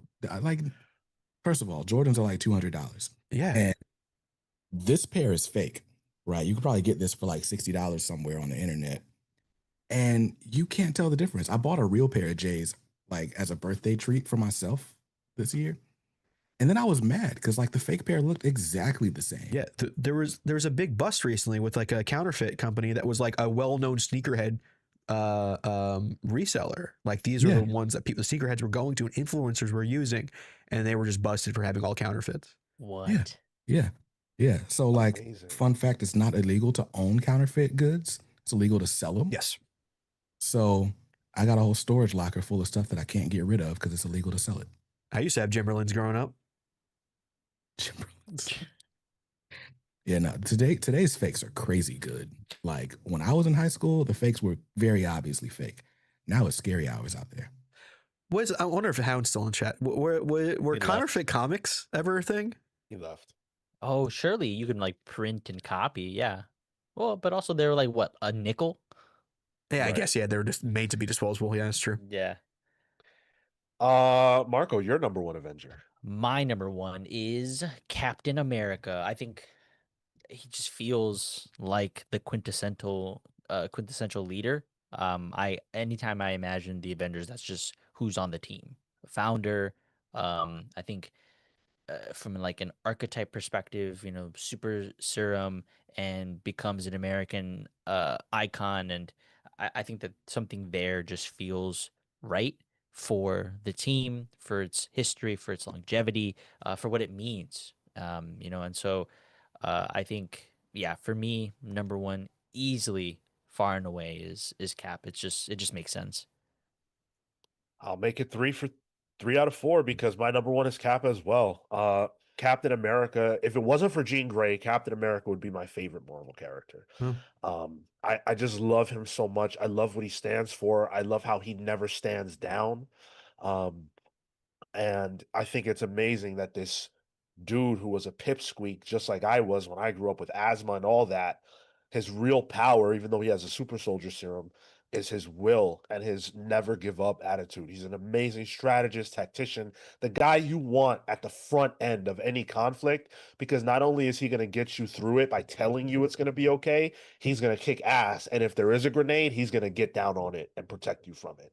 And he's done that on Earth, in space, everywhere he is. Captain America stands on his business, and I love him for that. I wish Captain America was real. He's probably the only hero that I think the world would be infinitely better if Captain America were a real person. He's the only hero that I aspire to, because to me he represents the best of what a person could possibly be as a human being. Does it Cap for was the the dream. first Cap was the first superhero to like change my mind, right? Like, like the vibe Cyclops gets is he's corny, and it's like if you read like especially Claremont X-Men, it's like you could put some respect on Cyclops' name. Yeah. Sure. Captain America is like infinitely more corny to me. The idea of Captain America than Cyclops. Like I remember as a kid, I had limited exposure to comics, but one of my cousins had Captain America was his favorite dude. He had like big Captain America poster on the wall. And I was like, you doofus. Like, then, Like the ROTC kid in high school. right? Like, what? We are black. How are you this patriotic? But I read Brubaker Captain America, like just the first 10 issues up to Civil War. And I was just like, yo, this is amazing. And then every time I've seen him since, like, he's everything Sean said he is. And that's crazy because looking at him, I would never want to read a Captain America book. I felt the same way, bro. I felt the same way at first. Was it Brubaker's Cap that's spun you over to? 1000%. Yeah. And I never would have bought it if I hadn't heard the word of mouth, like, nah, this is it. Because Yeah. I was like, nah, Captain America and Superman are the corniest characters on Earth. Right. Damn. Cap's your Like, look at favorite those over boots. Iron Man, but you still pick Yeah. Iron Man's side in Civil War? Man. Like Man. outside, like a meta perspective. Man. In real life, I don't want no mutants going to school with my kids, Wow. because if they hit puberty and they blow the school up, That my child is gone. I'm not cool with that. He said That is- segregate, dude. that That's is crazy. crazy. Oh my God. Segregation. Say it with me. No, No. no. We need these kids elsewhere. Get them No. in a school with sentinels hovering Damn. over the school. I want to see them in the playground with the sentinel right over top. Watch these kids. Dude wants them in a Bolivar Trask made bus instead. Yup. Jeez. Yep. Ship them. Yikes. Ship 'em. I don't even want to go to the movies with these suckers. You know why? Order of Dylan says cancel Sean. No. I might be in the middle of watching Wicked 2, right? Uh-huh. And we're all singing happy. But all of a sudden, this little mutant fuck is singing so loud that it cracks all of our skulls because their mutant power just activated. Miss me with that. These are terrorists. I think if Sean- anyone is Sean singing in a said somebody theater, give they this kid a puberty blocker. yeah. Yes.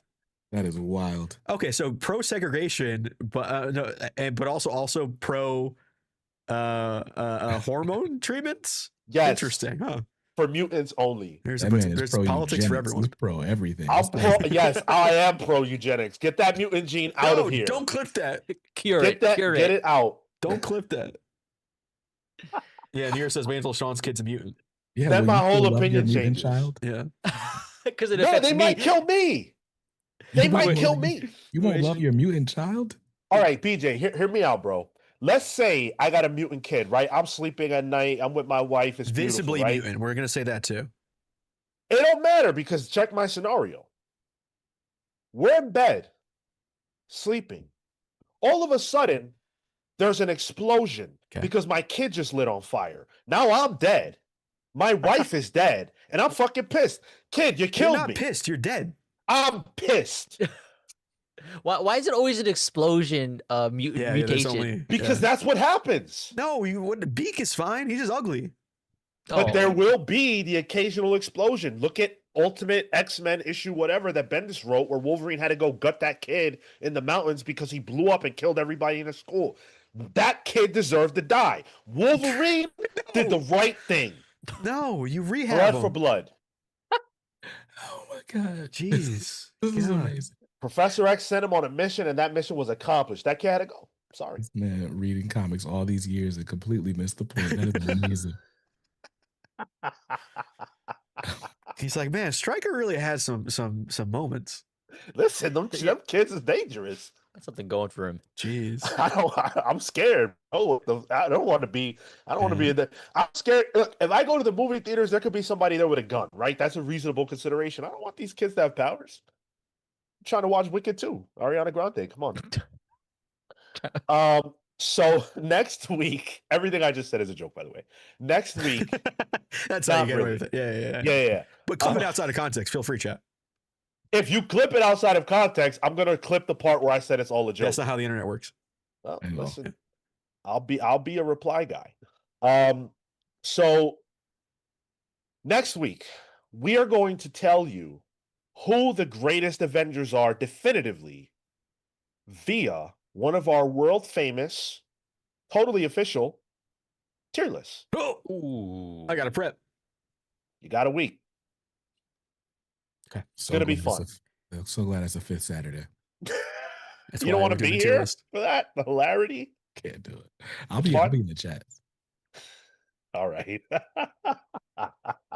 Near says Sean is never getting invited to the Krakoan cookout. I don't want to be there. That motherfucker's Yeah, is he says, dangerous. I don't trust their food. I don't know what's in that. Yeah. Beast putting all his fur in my food, bro. They put gold balls in the potato salad. I'm good. Plus, that shit's gonna get invaded anyway. You already know. Oh my God. AIM, Orcus. I need that shit. No, Get interrupted. right. I'm not trying to get caught. I'm chilling right here at home where I know there are no mutants. Yo, Order of Dylan says Jeez. one of the greatest mask off moments in comic podcast history. Yo, Sean's heel turn is crazy. Damn. But are you not entertained? That's the question. I'm at hand. questioning things. That's for sure. Oh man, and then also this Tuesday, wow, that snuck up. We're gonna be doing our new Avengers book club. It's gonna be, are you guys comfortable with just doing the first 20, 25, like the first? That probably makes the most sense because it's real hard to split this one up. Yeah. Yeah, I think and there's- it kind of leaves it like if we ever do any more down the line, Can just keep going. Yeah. Yeah. So we'll just do the first 25. I imagine most of us have already started our reread, at least with the first arc. So we're ahead of the game. Get through the first 25. Show up on Tuesday at 8 p.m. Eastern to hear us talk about New Avengers by Brian Michael Bendis, one of my favorite books of all time, one of Tyler's favorite books of all time. We're going to be able to dive deep and really, really have a great time talking One of about my it. favorite covers of all time. Got that. Oh. Ooh. Sealed? Is it sealed? It's about to be unsealed. Oh. Get that. Put it close to the mic. Put it Yeah. close to the mic. No, I Oh, don't want to hear it. ASMR. He's got good mic setup. He won't catch it. Oh, true. Yeah, it's true. I got a noise gate on. I was, But Order Let's Dylan see. in chat says, Sean be like, to me, my bigots.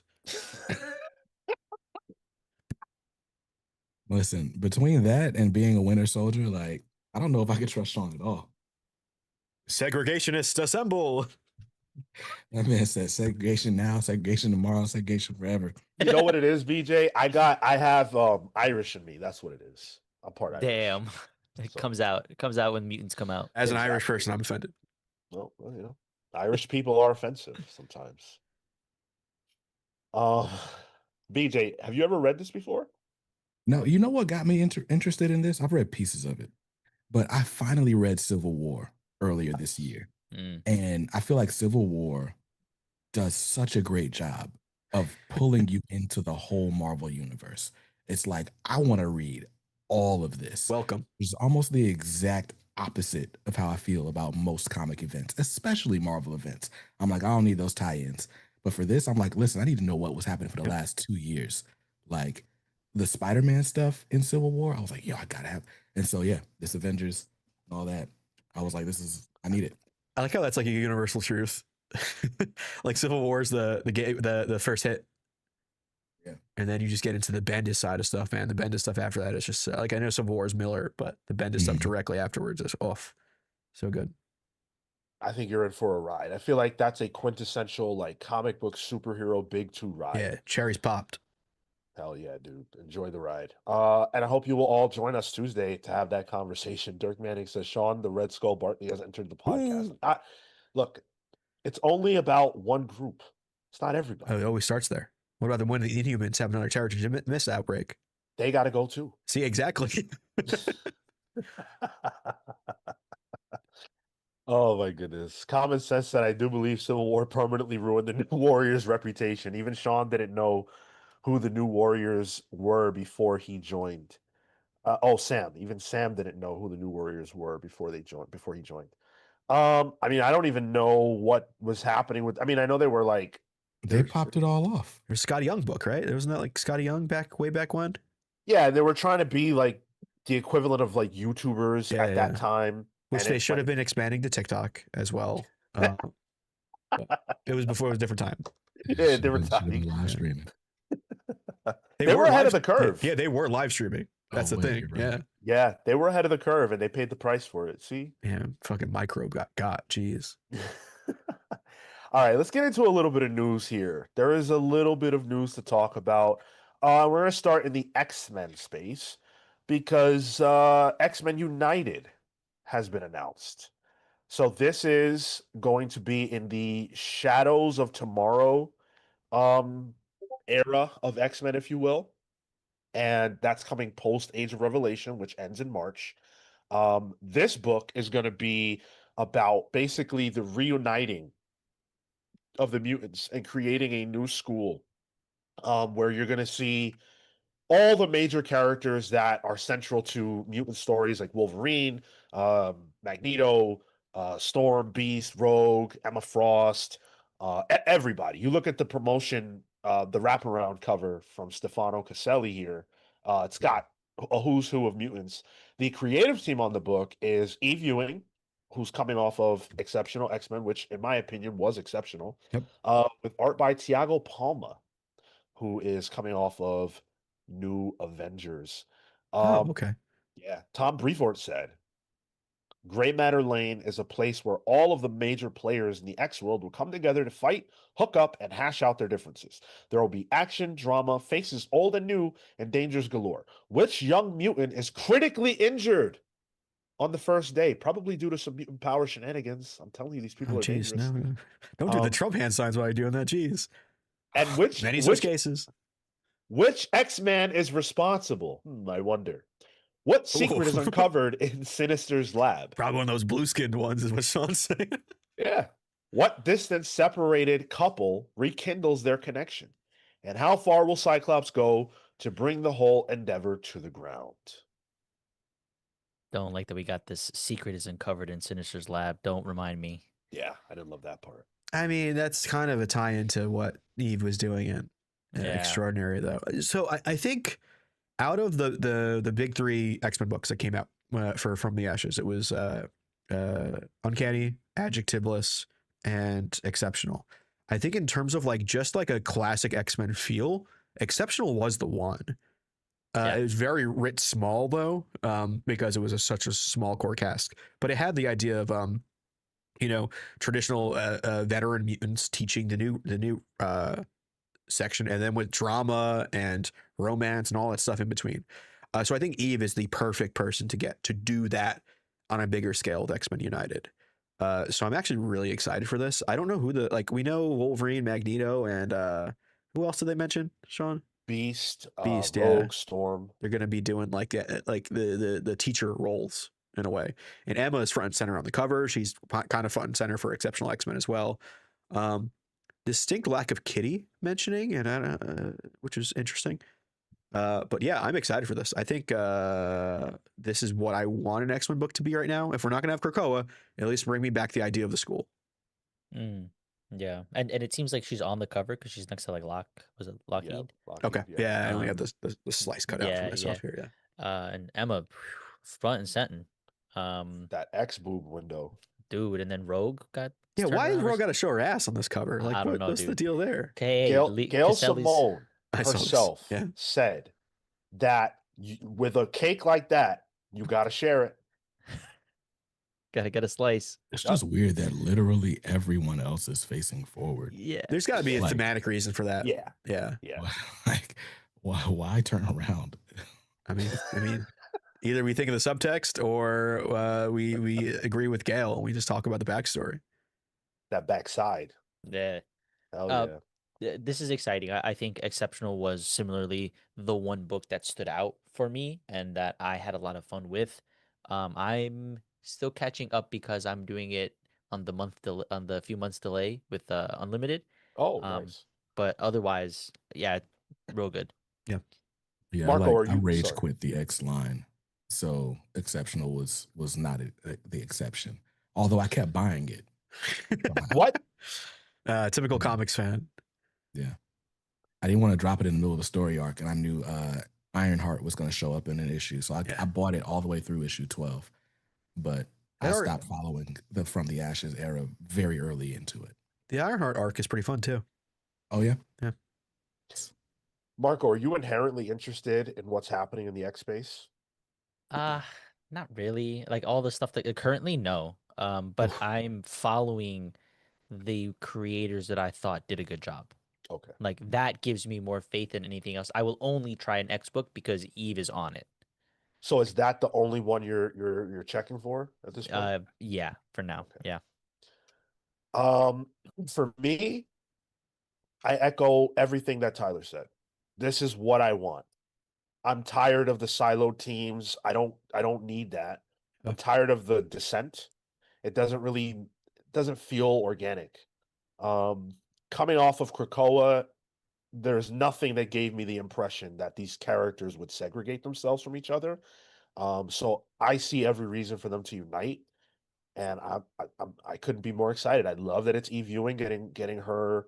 I feel like this is a level up from Exceptional, and I think she deserves it. She earned it. And I will buy this. I'm going to break my X-Men ban for this book. Is this the first X-Men United volume? Like I know X2 United was the X-Men 2 subtitle for the movie, but I was looking for like X-Men United just to try and grab the logo dressing from a higher quality thing, and I couldn't find any other volumes. But I feel like I've heard of this before. It's not in my knowledge bank. Okay. I've never heard of it personally. But yeah, go ahead, BJ. Where does this fit in the X line? Like, I, this isn't the like. There's still going to be uncanny and whatever Jet McKay is doing, right? As well. Yeah. Okay. So this is just exceptional part 2. Exceptional plus. Exceptional. Yeah. Gotcha. I actually hesitate to say that because typically when they do that kind of like, oh, this is the sequel to that, you get a very similar look and feel. Whereas this feels like a huge expansion. It feels like we're going back to sort of a school. We're getting major players that weren't in Exceptional. The only real carryover from Exceptional is Eve Ewing herself and the focus on Emma. Hmm. So to me, I see why you say that, but I feel like there's something materially different about this that makes me excited in a way that I wouldn't be if I felt like it was just Exceptional sequel. And the plus being like Wolverine is in this, Rogue is in this. A lot of the people in the previous era, the theme was that everyone was split out. Mhm. And now a lot of those characters are in here. There was I think it was Common Sense here that mentioned it. They mentioned Prodigy and Magneto were also part of this book, and then Marvel deleted that tweet. But those are other, like Prodigy was in the NYX book, Magneto in X-Men. So it is really kind of finding a book that is it almost feels in a way to be the cornerstone book if everyone's involved. You know what I mean? Yes. I'll check it out. I've for as much as I feel burned by the X-Men office, I have never felt burned by Eve Ewing. Right. Mhm. Sure. Like Yeah. everything I've read of hers, I've really enjoyed. So Did you like her Black Panther too? I liked her Black Panther. Yeah. I felt like Short. to take the Ridley era and do anything productive with it, like, but it was also interesting. It was an interesting Jeez. story. So Ridley yeah. catching a stray there. Jeez. Bro, there's no way you're never mind. I didn't read it, so I don't even know what the drama is Oh behind my God. Don't like I feel like you have to read the Ridley era to appreciate what Ewing did, Got it. but I wouldn't recommend it at all. I hated it. Wow. Okay. It was so bad. I love when BJ gets spicy. Don't get spicy. That's a different conversation. Yeah, nah, don't read that book, bro. Oh my God. That comic is not dope. At all. It had all right, on reread, because I did reread it. Why? Because somebody argued that it sounded good. I was going on a rant on a live stream, and somebody was like, "That sounds interesting the way you describe it." And I was like, "No, it's not." So I went and read it again. There are You doubted things yourself. there are things about it that are interesting, and when you read it all in one go, it's not as bad.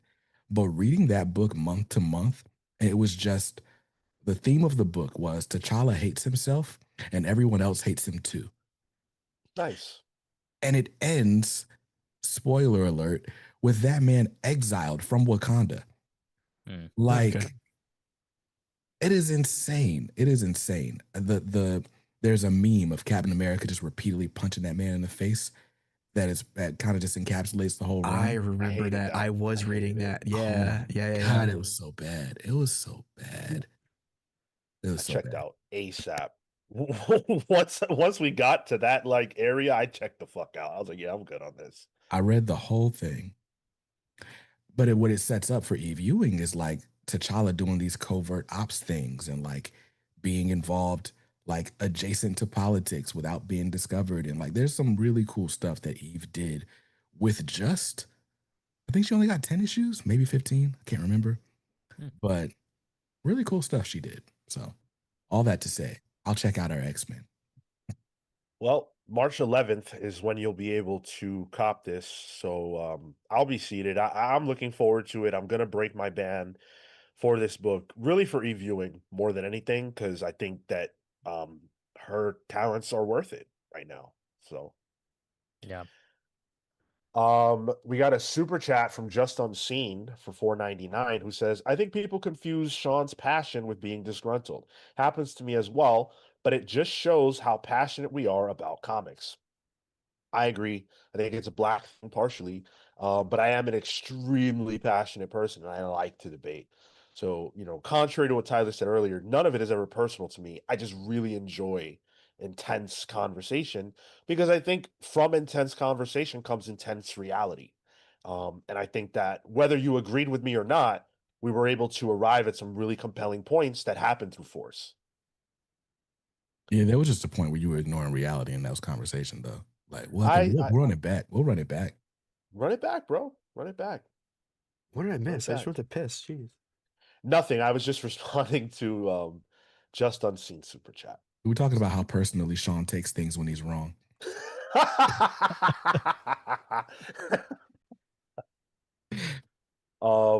You know what? We actually owe Wheels. a couple wheel spins. Yeah. Literally a couple. Couple is 2, right? I'm out of the loop. It sure is. Everyone has their own definition. At this Drink point. up. Water. Hey, Oh. water break. Everybody, whatever you man. got on Thank you, sip it. goodness. Water, soda, juice, a little something spicier than that. Whatever time it is for you, drink up. I just expelled my water. I'm out. Damn. All right, while you're drinking, let me. Ooh, a revelation. Yes. BJ. Damn. Not even for the poll. Just straight. No, No, we can do the poll. it goes to the guest every time. Okay, Sean, all let's right. be real. Yeah. A revelation from you about anything you feel comfortable saying. It doesn't have to be comics related, but obviously there's a comics channel. Mhm. Anything you feel comfortable with, a revelation. A revelation. Yeah. Something scandalous. It could be. It could be. I don't know. I hated John Ridley's Black Panther. That's a revelation. That's a Nobody knew cold that take. before. I'm trying to think of something. I feel like I talk about everything as an open book. Sorry, can I have more context? How do these things usually go? What is the revelation generally?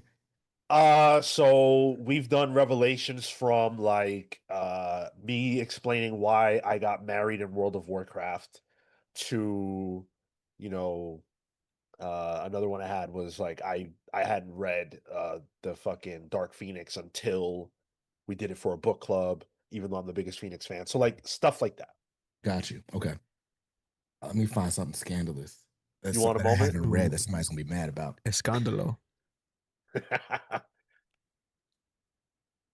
I blind bought all of Claremont's X-Men. As a matter of fact, Whoa, wow. it extended to the X-Men Volume 1 and 2 Omnis. I have literally all of X-Men from 1962, whatever year they came out, up until it goes. There are some gaps, but from 62 all the way to the Krakoa era. What? Jesus Christ. I got New X-Men. I got Uncanny X-Force, Astonishing. I got the Age of Apocalypse and its companion, Fatal Attractions, the Blue and Gold Omnibus, which is the most recent edition. Onslaught? Just damn. I sold Onslaught in Oh. the equipment fundraiser sale. Nice. BJ, do you remember earlier in the show you said you're not really a Marvel guy? Right. So here's the thing. When I got into comics, I wanted everything Batman and everything X-Men. And I got into comics during that collected editions boom of the COVID era, where it was like, if you don't get this book right now, you'll never get a chance to own this book ever. And I blind bought so much X-Men. And then I've read all of Uncanny Volume 1, right up until the Dark Phoenix saga. And that's pretty much where I have stopped with classic X-Men. And everything else I've been reading has been like from Krakoa onward. I have so much of a to-read pile for X-Men. You like blue balls yourself there by stopping right in front of like Phoenix Saga? Jeez, you're hitting the climax. It just happened that way because Volume 1 ends like with you got a lot, of the Dark Phoenix or whatever. Like she married the dude or something, or got tricked into like marrying somebody, and he's like mind controlling her, and that's where I left off. I had a goal to read basically all of Claremont's X-Men in 1 year, and it just never happened. We did have another kid and other things happened, but I got very busy and kind of abandoned that project. I've read a bunch of Batman though. Like most of the Batman I have, I've read. So okay. cool. So when you have free time, you're more likely to pick up a Batman book than an X-Men book. Facts. Yeah. Sure. I mean, X-Men is longer form. Batman, you can kind of grab in chunks. Yeah. BJ, I argue that after the Dark Phoenix saga, it only goes up with Claremont. That's some of my favorite stuff. That's what everybody says. I want That's to what everybody says. see what you think about. Did you get New Mutants at all?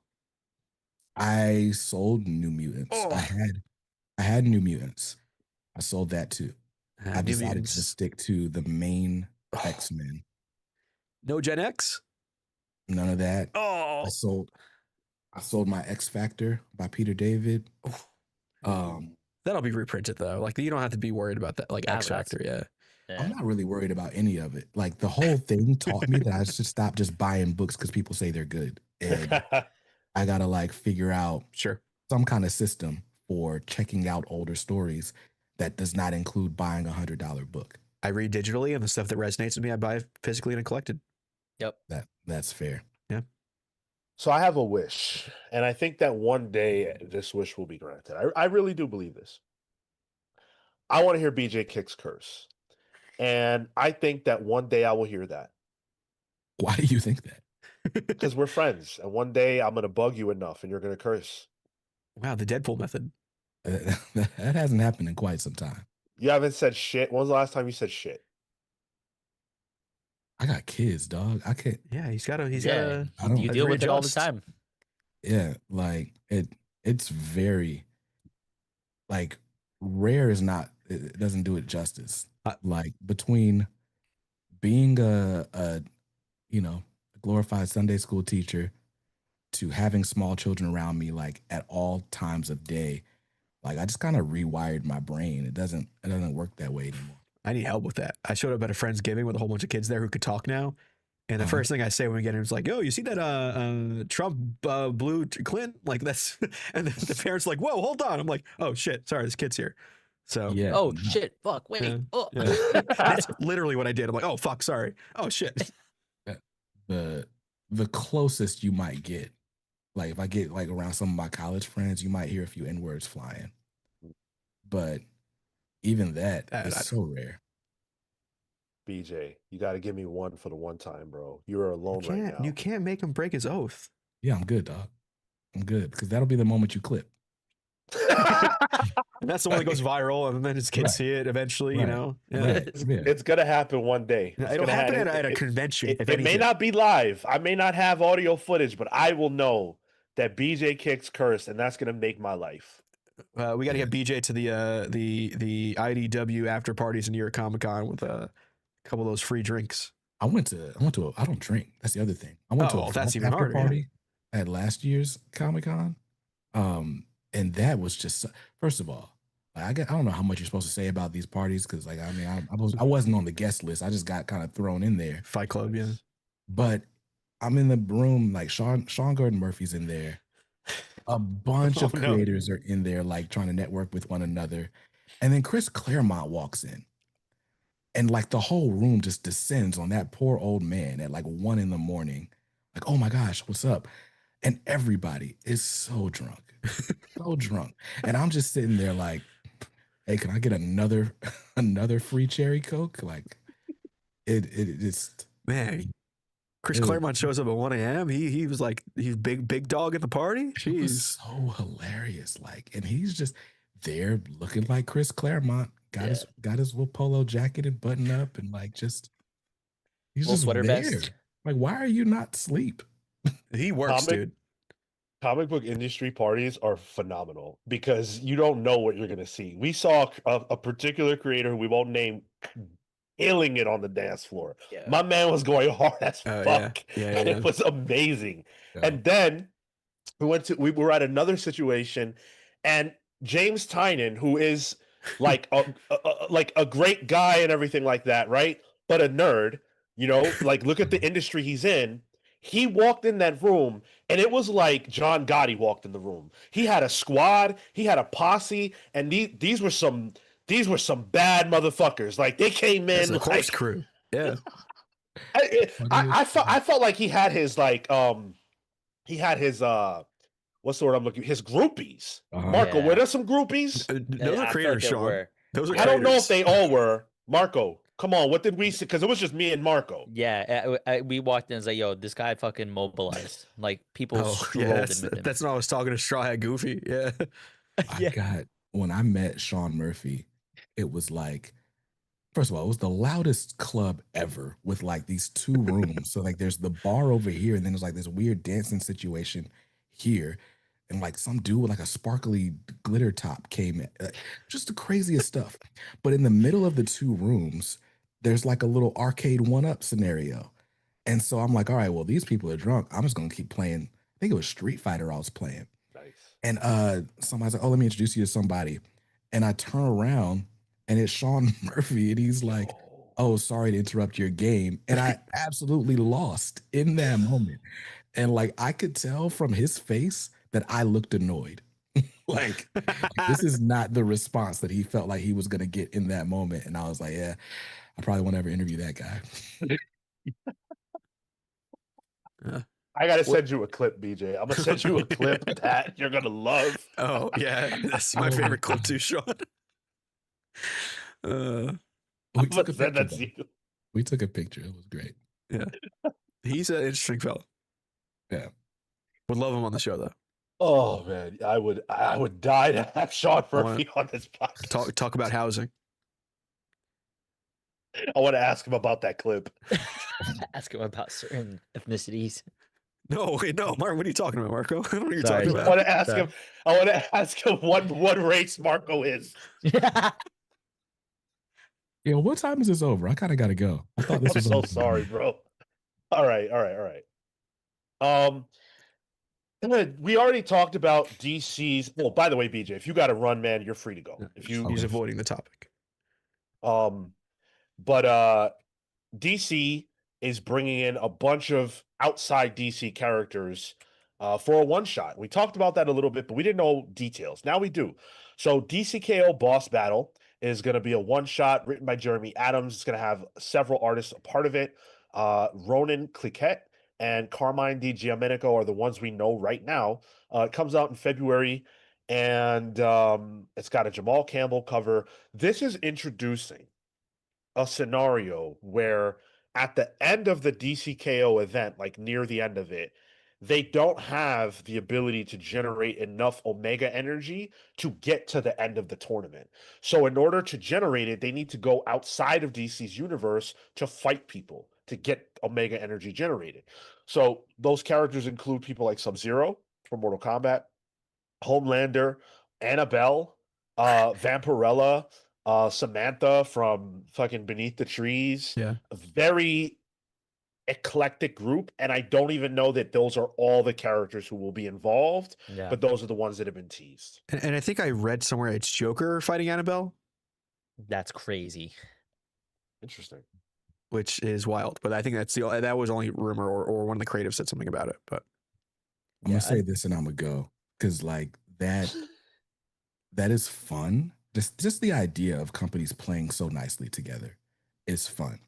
Like I still haven't read DC Marvel from this week yet. I haven't been to my shop, but there's just something about all of them being in one book that is fun. Jeremy Yeah. Adams is also like one of those really fun, like sort of fan servicey writers, and so it's like you're gonna have those moments. I don't know why I don't feel as excited for this as something like DC Marvel. Probably because I don't read all of these characters regularly. But I'm excited to see what Samantha Strong is like in this scenario. Like what happens to her. I can't even imagine. But I'm here for it. I think it's gonna be fun. Right. Well, look, thanks y'all for having me. Thanks for all the super chats, guys. And I'll see you in another one soon. This was my last Comics Pal stream of the year because the next fourth Saturday is like the day after Christmas, and I'm not you're that not going to be there. Not at all. Oof. But Damn, we already booked it. We already told our audience. hey, listen, I told y'all, you heard it here first. Wow. And then my bad, the next fourth Saturday is my birthday, and I have an event I have to film. But I'll see y'all for Black History Month, though. We're like DC. Yeah, exactly. That's great. All right, man. Peace, y'all. See it. Take care, Thanks. BJ. Take care. Thank you. Make sure. Oh, Sean, send him that link. Oh, I did. I did. That's BJ Kicks of Comics Are Dope. Always a pleasure to have him here. He is dope, and I implore you to subscribe to his channel and check out his Patreon page. Just check it out, Yeah. Whether you subscribe or not is up to you. I think you can subscribe for free, actually. But yeah, BJ deserves all the love and support in the world. The same way you treat us, you treat our guests, hopefully. And check out what they do. And BJ's alpha energy really helps fight Sean's omega energy, when the DC KO of it all happens. I love arguing with BJ. It's so I funny. love Because you guys, energy wise, wildly different. Yeah. It's so funny. And what's funny to me too is that in real life, I'm much more like BJ. But on here, I really just enjoy being crazy. And BJ's the same all the time. Yeah, in real life, you're just like, I'm chill. I'm just gonna get my chicken fingers and go. Like, I barely talk. I save it all for this.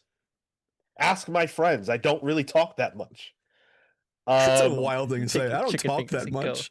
I'm more of a listener. I like to listen to people. I also don't like small talk. Small talk. Yeah. But yeah, are you guys excited for this? Boss Yeah, Battle, yeah, dude. yeah. I hope there's It's more rad. that we don't know. Yes. There has to be. They're bound to be.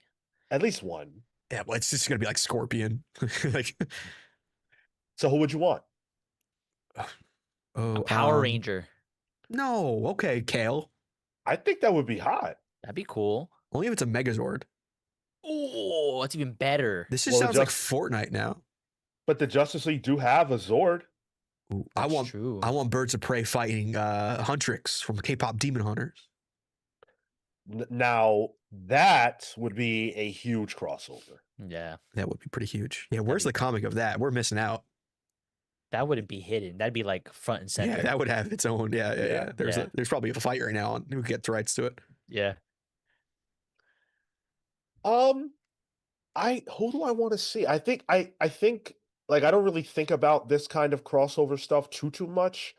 But who's the what's her name from Something Is Killing the Children? Samantha. Is it something? Is her name Erica. something? I think her name is Oh. Erica Slaughter. She's not the one or killing the sounds- children. Got it. Okay. something like that. I could be something totally off slaughter. Yeah, base. something slaughter sounds Okay. right. Yeah. That would be who I would choose. That'd be cool.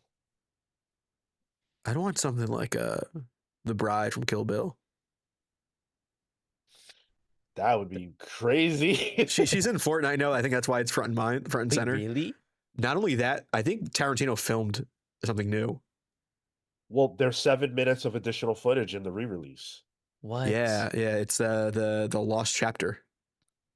I was thinking about going to Interesting. see that. You get a Fortnite. You get Ooh. a Yogo, a Go-Go skin in Fortnite if you get the ticket. You want Oh. If you're going, I'll take it. I was probably gonna wanting to go too, but yeah. it? Erica Slaughter, but isn't she going to be in that Swamp Thing crossover? You're totally right. So Oh, yes, I'm yeah, thinking that's about that. right. You know Yeah. what? Put fucking Thrall from Warcraft Oh God, yeah. or like the Lich King. Imagine a Lich King Oh popped my out, Sean. God, Arthas. Yeah, Arthas versus. Oh. You could really do something cool with that. Arthas versus Wonder Woman. Give it to me. Oh, didn't DC publish Warcraft comics? Who Did was they? publishing? No, it might have been Dark Horse. Yeah, I don't think it was. Yeah. Yeah. But yeah, this is super exciting. Marco, did you answer the question? Do you have Yeah, a? I said Power Rangers. Right. Throw in some Bionicles, dude. Honestly, yeah. Bionicles versus the Metal Men. Oh, Okay, book it. Marco's got to change his pants now. Wildstorm. Wildstorm did the No, World of Warcraft. Don't clip that. That. Oh God, That noise. I feel sorry for your girlfriend. Jeez. Between that orgasm sound and Marco kissing his fucking dog or cat or whatever that Man, was. she's a saint. Oh, You should've Hellboy, heard- yeah. Dirk Manning saying Hellboy. Hellboy, fucking dumb. That makes That's sense. that's a no-brainer. I don't even know Yeah. how we didn't say that. Harry Potter Obama saying Sonic the Hedgehog, likely for you to say. Kratos. I agree with Ooh. Kratos hard. Which That would be Kratos? cool. I mean, I think it would make more sense for it to be OG Kratos. For the Um, story, yeah. Yeah. Just because regular Kratos isn't going to fight. Or new Kratos isn't going to fight them. Harry Potter says Kratos would literally go to the ends of the earth to kill everyone. Yeah. It would be crazy. But yeah, February 6th or 4th, excuse me, we'll be able to check this out. I can't wait. I think this will be really good. I want Booster Gold and Blue Beetle to fight up against Jackie Chan and Chris Tucker from Rush Hour. That's crazy. I love that. I love Wouldn't that that. be great? I mean, That'd I'd read it as a story. I think that I don't want to see them fight. You want but the full on story. I Yeah, want them to go on an adventure together. Okay. Yeah, sure. fine. You know, though, DCKO as an event, it's going to come to an end soon, right? Maybe in March, somewhere in there, right? It is possible that it will end before the next issue of Batman Hush 2 releases. Why? Because Batman 163 has been delayed again to the end of March. It is, I believe, 7 months total delay. Yes, Damn. 7 months total, according to Bleeding Cool, for this issue, and a year late from the original publication strategy. Dude, that's crazy. The audacity to do so. Are they saying why, or are they being hush about it? Uh-huh. They're being hushed to about it. Although in the Man. article we got some confirmation it's being worked on. Well, the Jim Lee Instagram live video or whatever. Yeah. Now, we all, this is a meme at this point. It's a joke. I don't even question it anymore. I'm not mad. I don't care because the story sucks.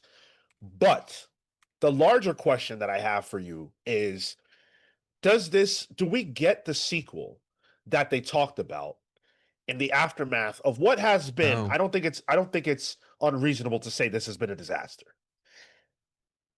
Do we get that sequel? No, this is going to be All-Star Batman and Robin.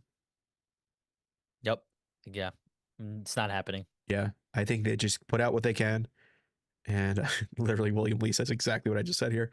They're going to put out what they can, and then that's it. And it will be one of those comic book things like, oh, I wonder if that'll ever come out. Yep, exactly. Tucked away. Loeb said Hush 2 was always going to be a what is that word? I don't know. PNG with the umlaut? I don't know what that. Look, Loeb and Lee have said a lot. At this point, actions speak louder than words because these motherfuckers have said a lot. Is it a Lee issue? Do we know where the issue is? We don't. Mhm. I've heard rumors that the script was done like a long time ago Okay. and was just reworked for the purposes of fitting it in a little bit better with continuity. But you look at it, it doesn't fit. No. Nothing about it. But I don't know the truth. Yeah. They're taking their time with this. They're taking their sweet Enigma time with this. Yeah. That felt like a slur. It doesn't feel like it matters anymore, and I think they would be wrong to even plan for part 2. Like, I'm sure now I would imagine the like better thing to do is just script us towards the end, like pivot this hard so that it just wraps up. I don't care. At this point, I don't give a shit. Like, I'm not even sure. Like, I'm only going to read it because it comes out. Like, I won't, by the time this comes out, I won't remember what happened before. And it will already be well into a really good Matt Fraction run. Wow, we're gonna be what, issue 8 with Fraction? 7 according to Bleeding Cool. Damn. That's a Fraction Batman trade will be on the way. That's ridiculous. And like I always come to the defense of older creators who have established themselves like, yeah, come back, get your money, tell great stories because you still can. But this is a bad example of that.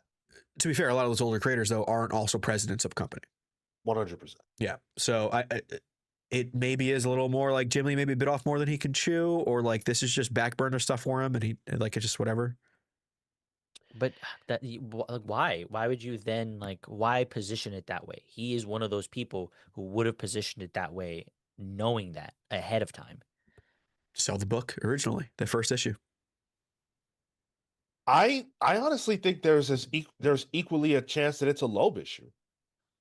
Because we've seen it before. Loeb was notoriously late during the Ultimates era, and Mm. it could very well be a problem with him.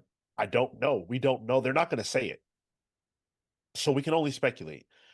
But what I know is that this is an unmitigated disaster that does not deserve a sequel unless they can predictably say for a fact this can come out monthly or tell us it's going to be bi-monthly and stick to that. I am not interested in anything this creative team has to do anymore. Even though the book is bad, I would still buy it. But with these delays, I don't care. Yeah. It's not worth it. They're like, yeah, it's gonna come out when it comes out. Yeah. Right. It's terrible for comics. Flo Dameron, what's up, Flo? We got to get you back on here, brother. We got to talk. DM me, please, if you're interested. Hush 2, more like Doomsday Clock 2. Even those delays weren't like this. Yeah. And also, like, we know the story and we know that DC fucked up because they solicited it way before the creative team was ready. So I hesitate to put that on them. This is Jim Lee. Jim Lee's the boss. Word, exactly. That's my point. He would have known how to position it and position it for himself in a good light. Shot themselves in the foot. That's what And Marco just go ahead. They shot Chip in the foot too.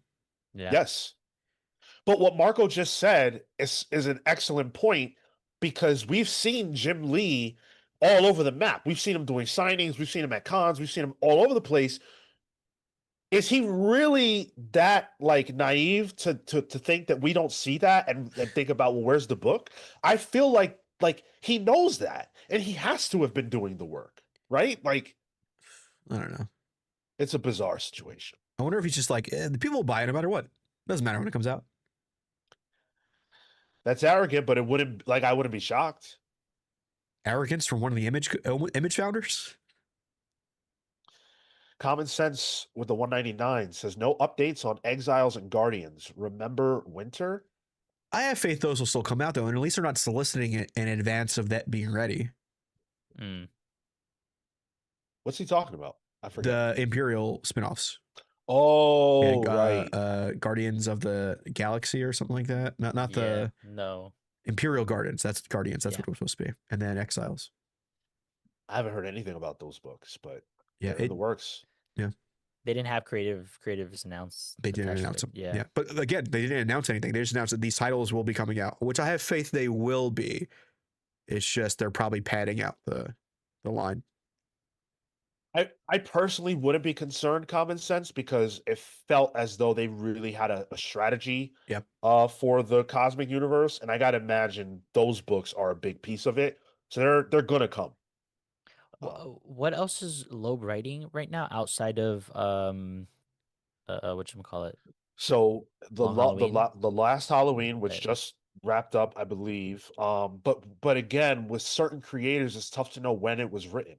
Yeah. Right. Like X-Men of Apocalypse is also Loeb, but that's also like that could have been canned at a certain point. And they just got Simone DeMeo to do the art for it. I truly don't know. I don't know. It's a weird situation. We should reach back out to him again. I would love to talk to. Me too. I'm a big fan. Somehow, despite all this. Yeah. Yeah. Scripture says, I remember how much y'all defended Lee and Low before its release. Understandably so. Unfortunate the book has been iffy with its release. Yeah. I was excited. Hush, I really, really I really enjoy it. And so I was excited to be like, oh, we're coming back to this. Well, maybe they have something to say. And that's Nigma time. Oh, God. Yeah, what a disaster. Sick of Bane. Yeah, apparently. Awful. But there are only two things left to do now because we've talked about everything else. Well, three things. What did I miss? Ted H with the $20 super chat. Thank you so much. Oh, shit. Whoa. Congrats on the 6K followers. Ooh woo? Is that an ooh woo? Ooh woo. Thanks, Ted. I felt, Tyler, like after you said that, you know it was supposed to come after. You know what I mean, Zack Ryder? Ooh, ooh, ooh. You know it. I was out of the Zack Ryder. I wasn't watching at the time. Oh, okay. Yeah, that's a missed thing for me. I forget about that. I'm more of a Yeah. Matt Cardona guy. Right. Well, did you see his appearance on SmackDown? I heard he pooped himself What? during that match. Yeah, He shit his pants? that's what Fightful reported. There is an episode of I think it was a Raw where you can clearly tell that CM Punk shit his Oh, pants. he It's shit old, on the but mat, dude. Yeah. Yeah. What? Sometimes you get hit in the gut, Marco, and that shit comes out. There's a lot of wrestlers who shit themselves while Oh, wrestling. Okay. that Sometimes makes a little sense. pee comes out. Yeah. I imagine they like it's like force themselves, and like their exertion kind of let it squeak out. Yeah. You ever see like weightlifters? I've seen that. Yeah, that's them what I was them thinking. shits be squirting, you know? Yeah. I wouldn't wrestle with one in the chamber. That's all I know. That's true. Yeah. You take that German suplex and your Yeah. ass up after you get hit by it and your shit just flies Yeah. out. Go to sleep. More like go to the bathroom, punk. Yup. Jeez. I wouldn't take a match with Rikishi either. Oh, no. Right. So thank you, Ted H. Really appreciate that. All of your super chats, all of your support and love today has been incredible, and we deeply appreciate it. And I want to finish by shouting out the rest of our loyal supporters over on Patreon. And then we're going to play the GOAT game, which you guys make possible every week. So thank you to Amin, the almighty Perez, who just commented. Love you, dude. Happy birthday, by the way.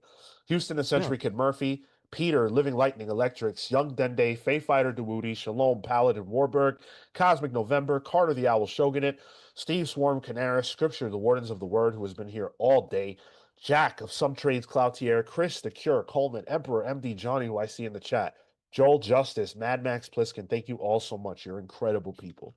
Incredible. I hope you all have a wonderful Thanksgiving. Let's play the GOAT game. Sure. Let's figure out who it's going to be. Yeah. BJ is on this list, but I guess he's not. So if the guest part shows up, we just disregard. Yeah, we'll just do it again. Oh, fingers crossed, dude. I'm not doing no Googles no more. I'm just gonna wing It's it. me and Sean. I Yup. feel like it's always me thank and Sean. God. We had that result last week, did we not? Yeah, and I lose, and I don't like losing. It hurts my feeling. No, I'm kidding. But I go first this time. I'm calling it. Calling my shot That's there. fair. All right. Oh, there's a don't look behind the curtain there. All right. Which character will it be? All right. Uh-oh. It's Speed? Oh. Ugh. Yeah. All right. You want to go first, Sean? It's all you, brother. Okay. Just 1 second. Okay. Okay. On you. And Marco, if you get the poll up too, just so you can get ready. Yeah, I'm doing it right now. All right. Speed, also known as Tommy Maximoff, I forget his full name, is the greatest of all time because he really is truly shows that legacy at Marvel is key to those characters. This is a character that was birthed from the imagination and psyche of Wanda Maximoff, which then actually became real, which really shows the power of magic in the Marvel universe, but also kind of thematically takes the legacy of his uncle with Quicksilver. He was one of the founding members of the Young Avengers, which again, lineage in Marvel shows how important that can be. And his skill set is classic comics, just super speed, like the Flash or Quicksilver before him. That's all right. Crazy. I'm so glad I didn't go because, dude, I heard Speed. I thought, oh, Speed Force, DC character, surely. Oof. All right, here we go. Speed is the greatest of all time because speed as a power is a very, very important and powerful power in comic books. First of all, my man looks like the man. He's got that awesome gray white hair, which I love. He's taken the mantle of Quicksilver and done more with it than Quicksilver because Quicksilver's a douche. Speed, as a member of the Young Avengers, put together a team that I think the Marvel Universe absolutely needed. They were essential at the time. That Young Avengers run that he is a part of with Jim Chung on art is a phenomenal story that everybody should read. The fact that Speed is a part of the Young Avengers dictates the future of, well, all right. That'll do it. Future of nothing. The future of nothing, which, there may not be a future for any of us. So who do you think won, Tyler or myself? Get your vote in. It's Oh, we didn't go ahead, we didn't do an option for nobody. Marco. Oh yeah, I forgot that one. I'm blame Marco. Super Job says, I thought this one would be tough, and I mistook him for Quicksilver. I had to Yeah. look at it hard to be like, because I believe I took this from Marvel Snap Art, and him and Quicksilver have a connecting one, but Quicksilver's in the blue, I believe. So I had to think hard about this one. Speed Marvel character. Okay, let's see. Oh, Mark, Quite you frankly, would like that original Young Avengers, it's a great run. yeah. And then Children's Crusade, Oh my god, I love it. yeah. Who interesting. who's the writer? Oh, He's really good. Alan. Heinberg. There we go. Yeah. Teamwork. He doesn't do. I don't know where. I think he's a TV guy. He's a TV guy. Yeah. Oh my god, I wish we could have him back. Oh, he helped develop the Netflix series Sandman. Yeah. Yep. He's Oh, worked in interesting. TV pretty much for a long time. Yeah. I think he came from TV, Yep. like 2 comics during the Well, I may be speaking out of turn, but I think it was during the writer's strike. His television writing producer, but Naked Truth, Party of Five, Sex in the City, Gilmore Girls. Apparently The wrote OC. the original Wonder Woman movie too. What? Yeah, that's right. That's right. Wow. Yeah, the OC gonna- is where I remember him from. Yeah. Which that's the kind of feel you get in Young Avengers, that young drama.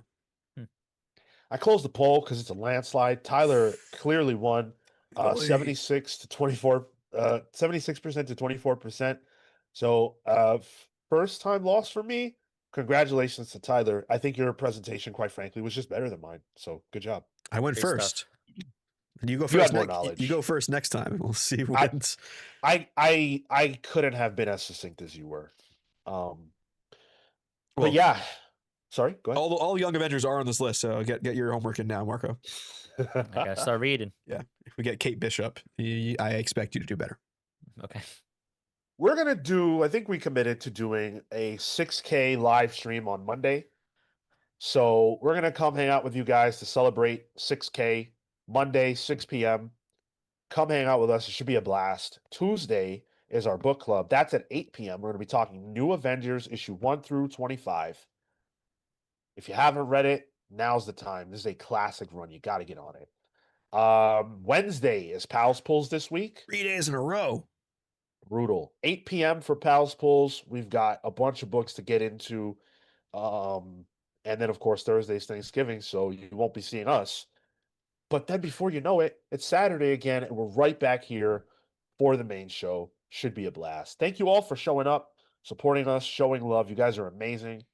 You're now free.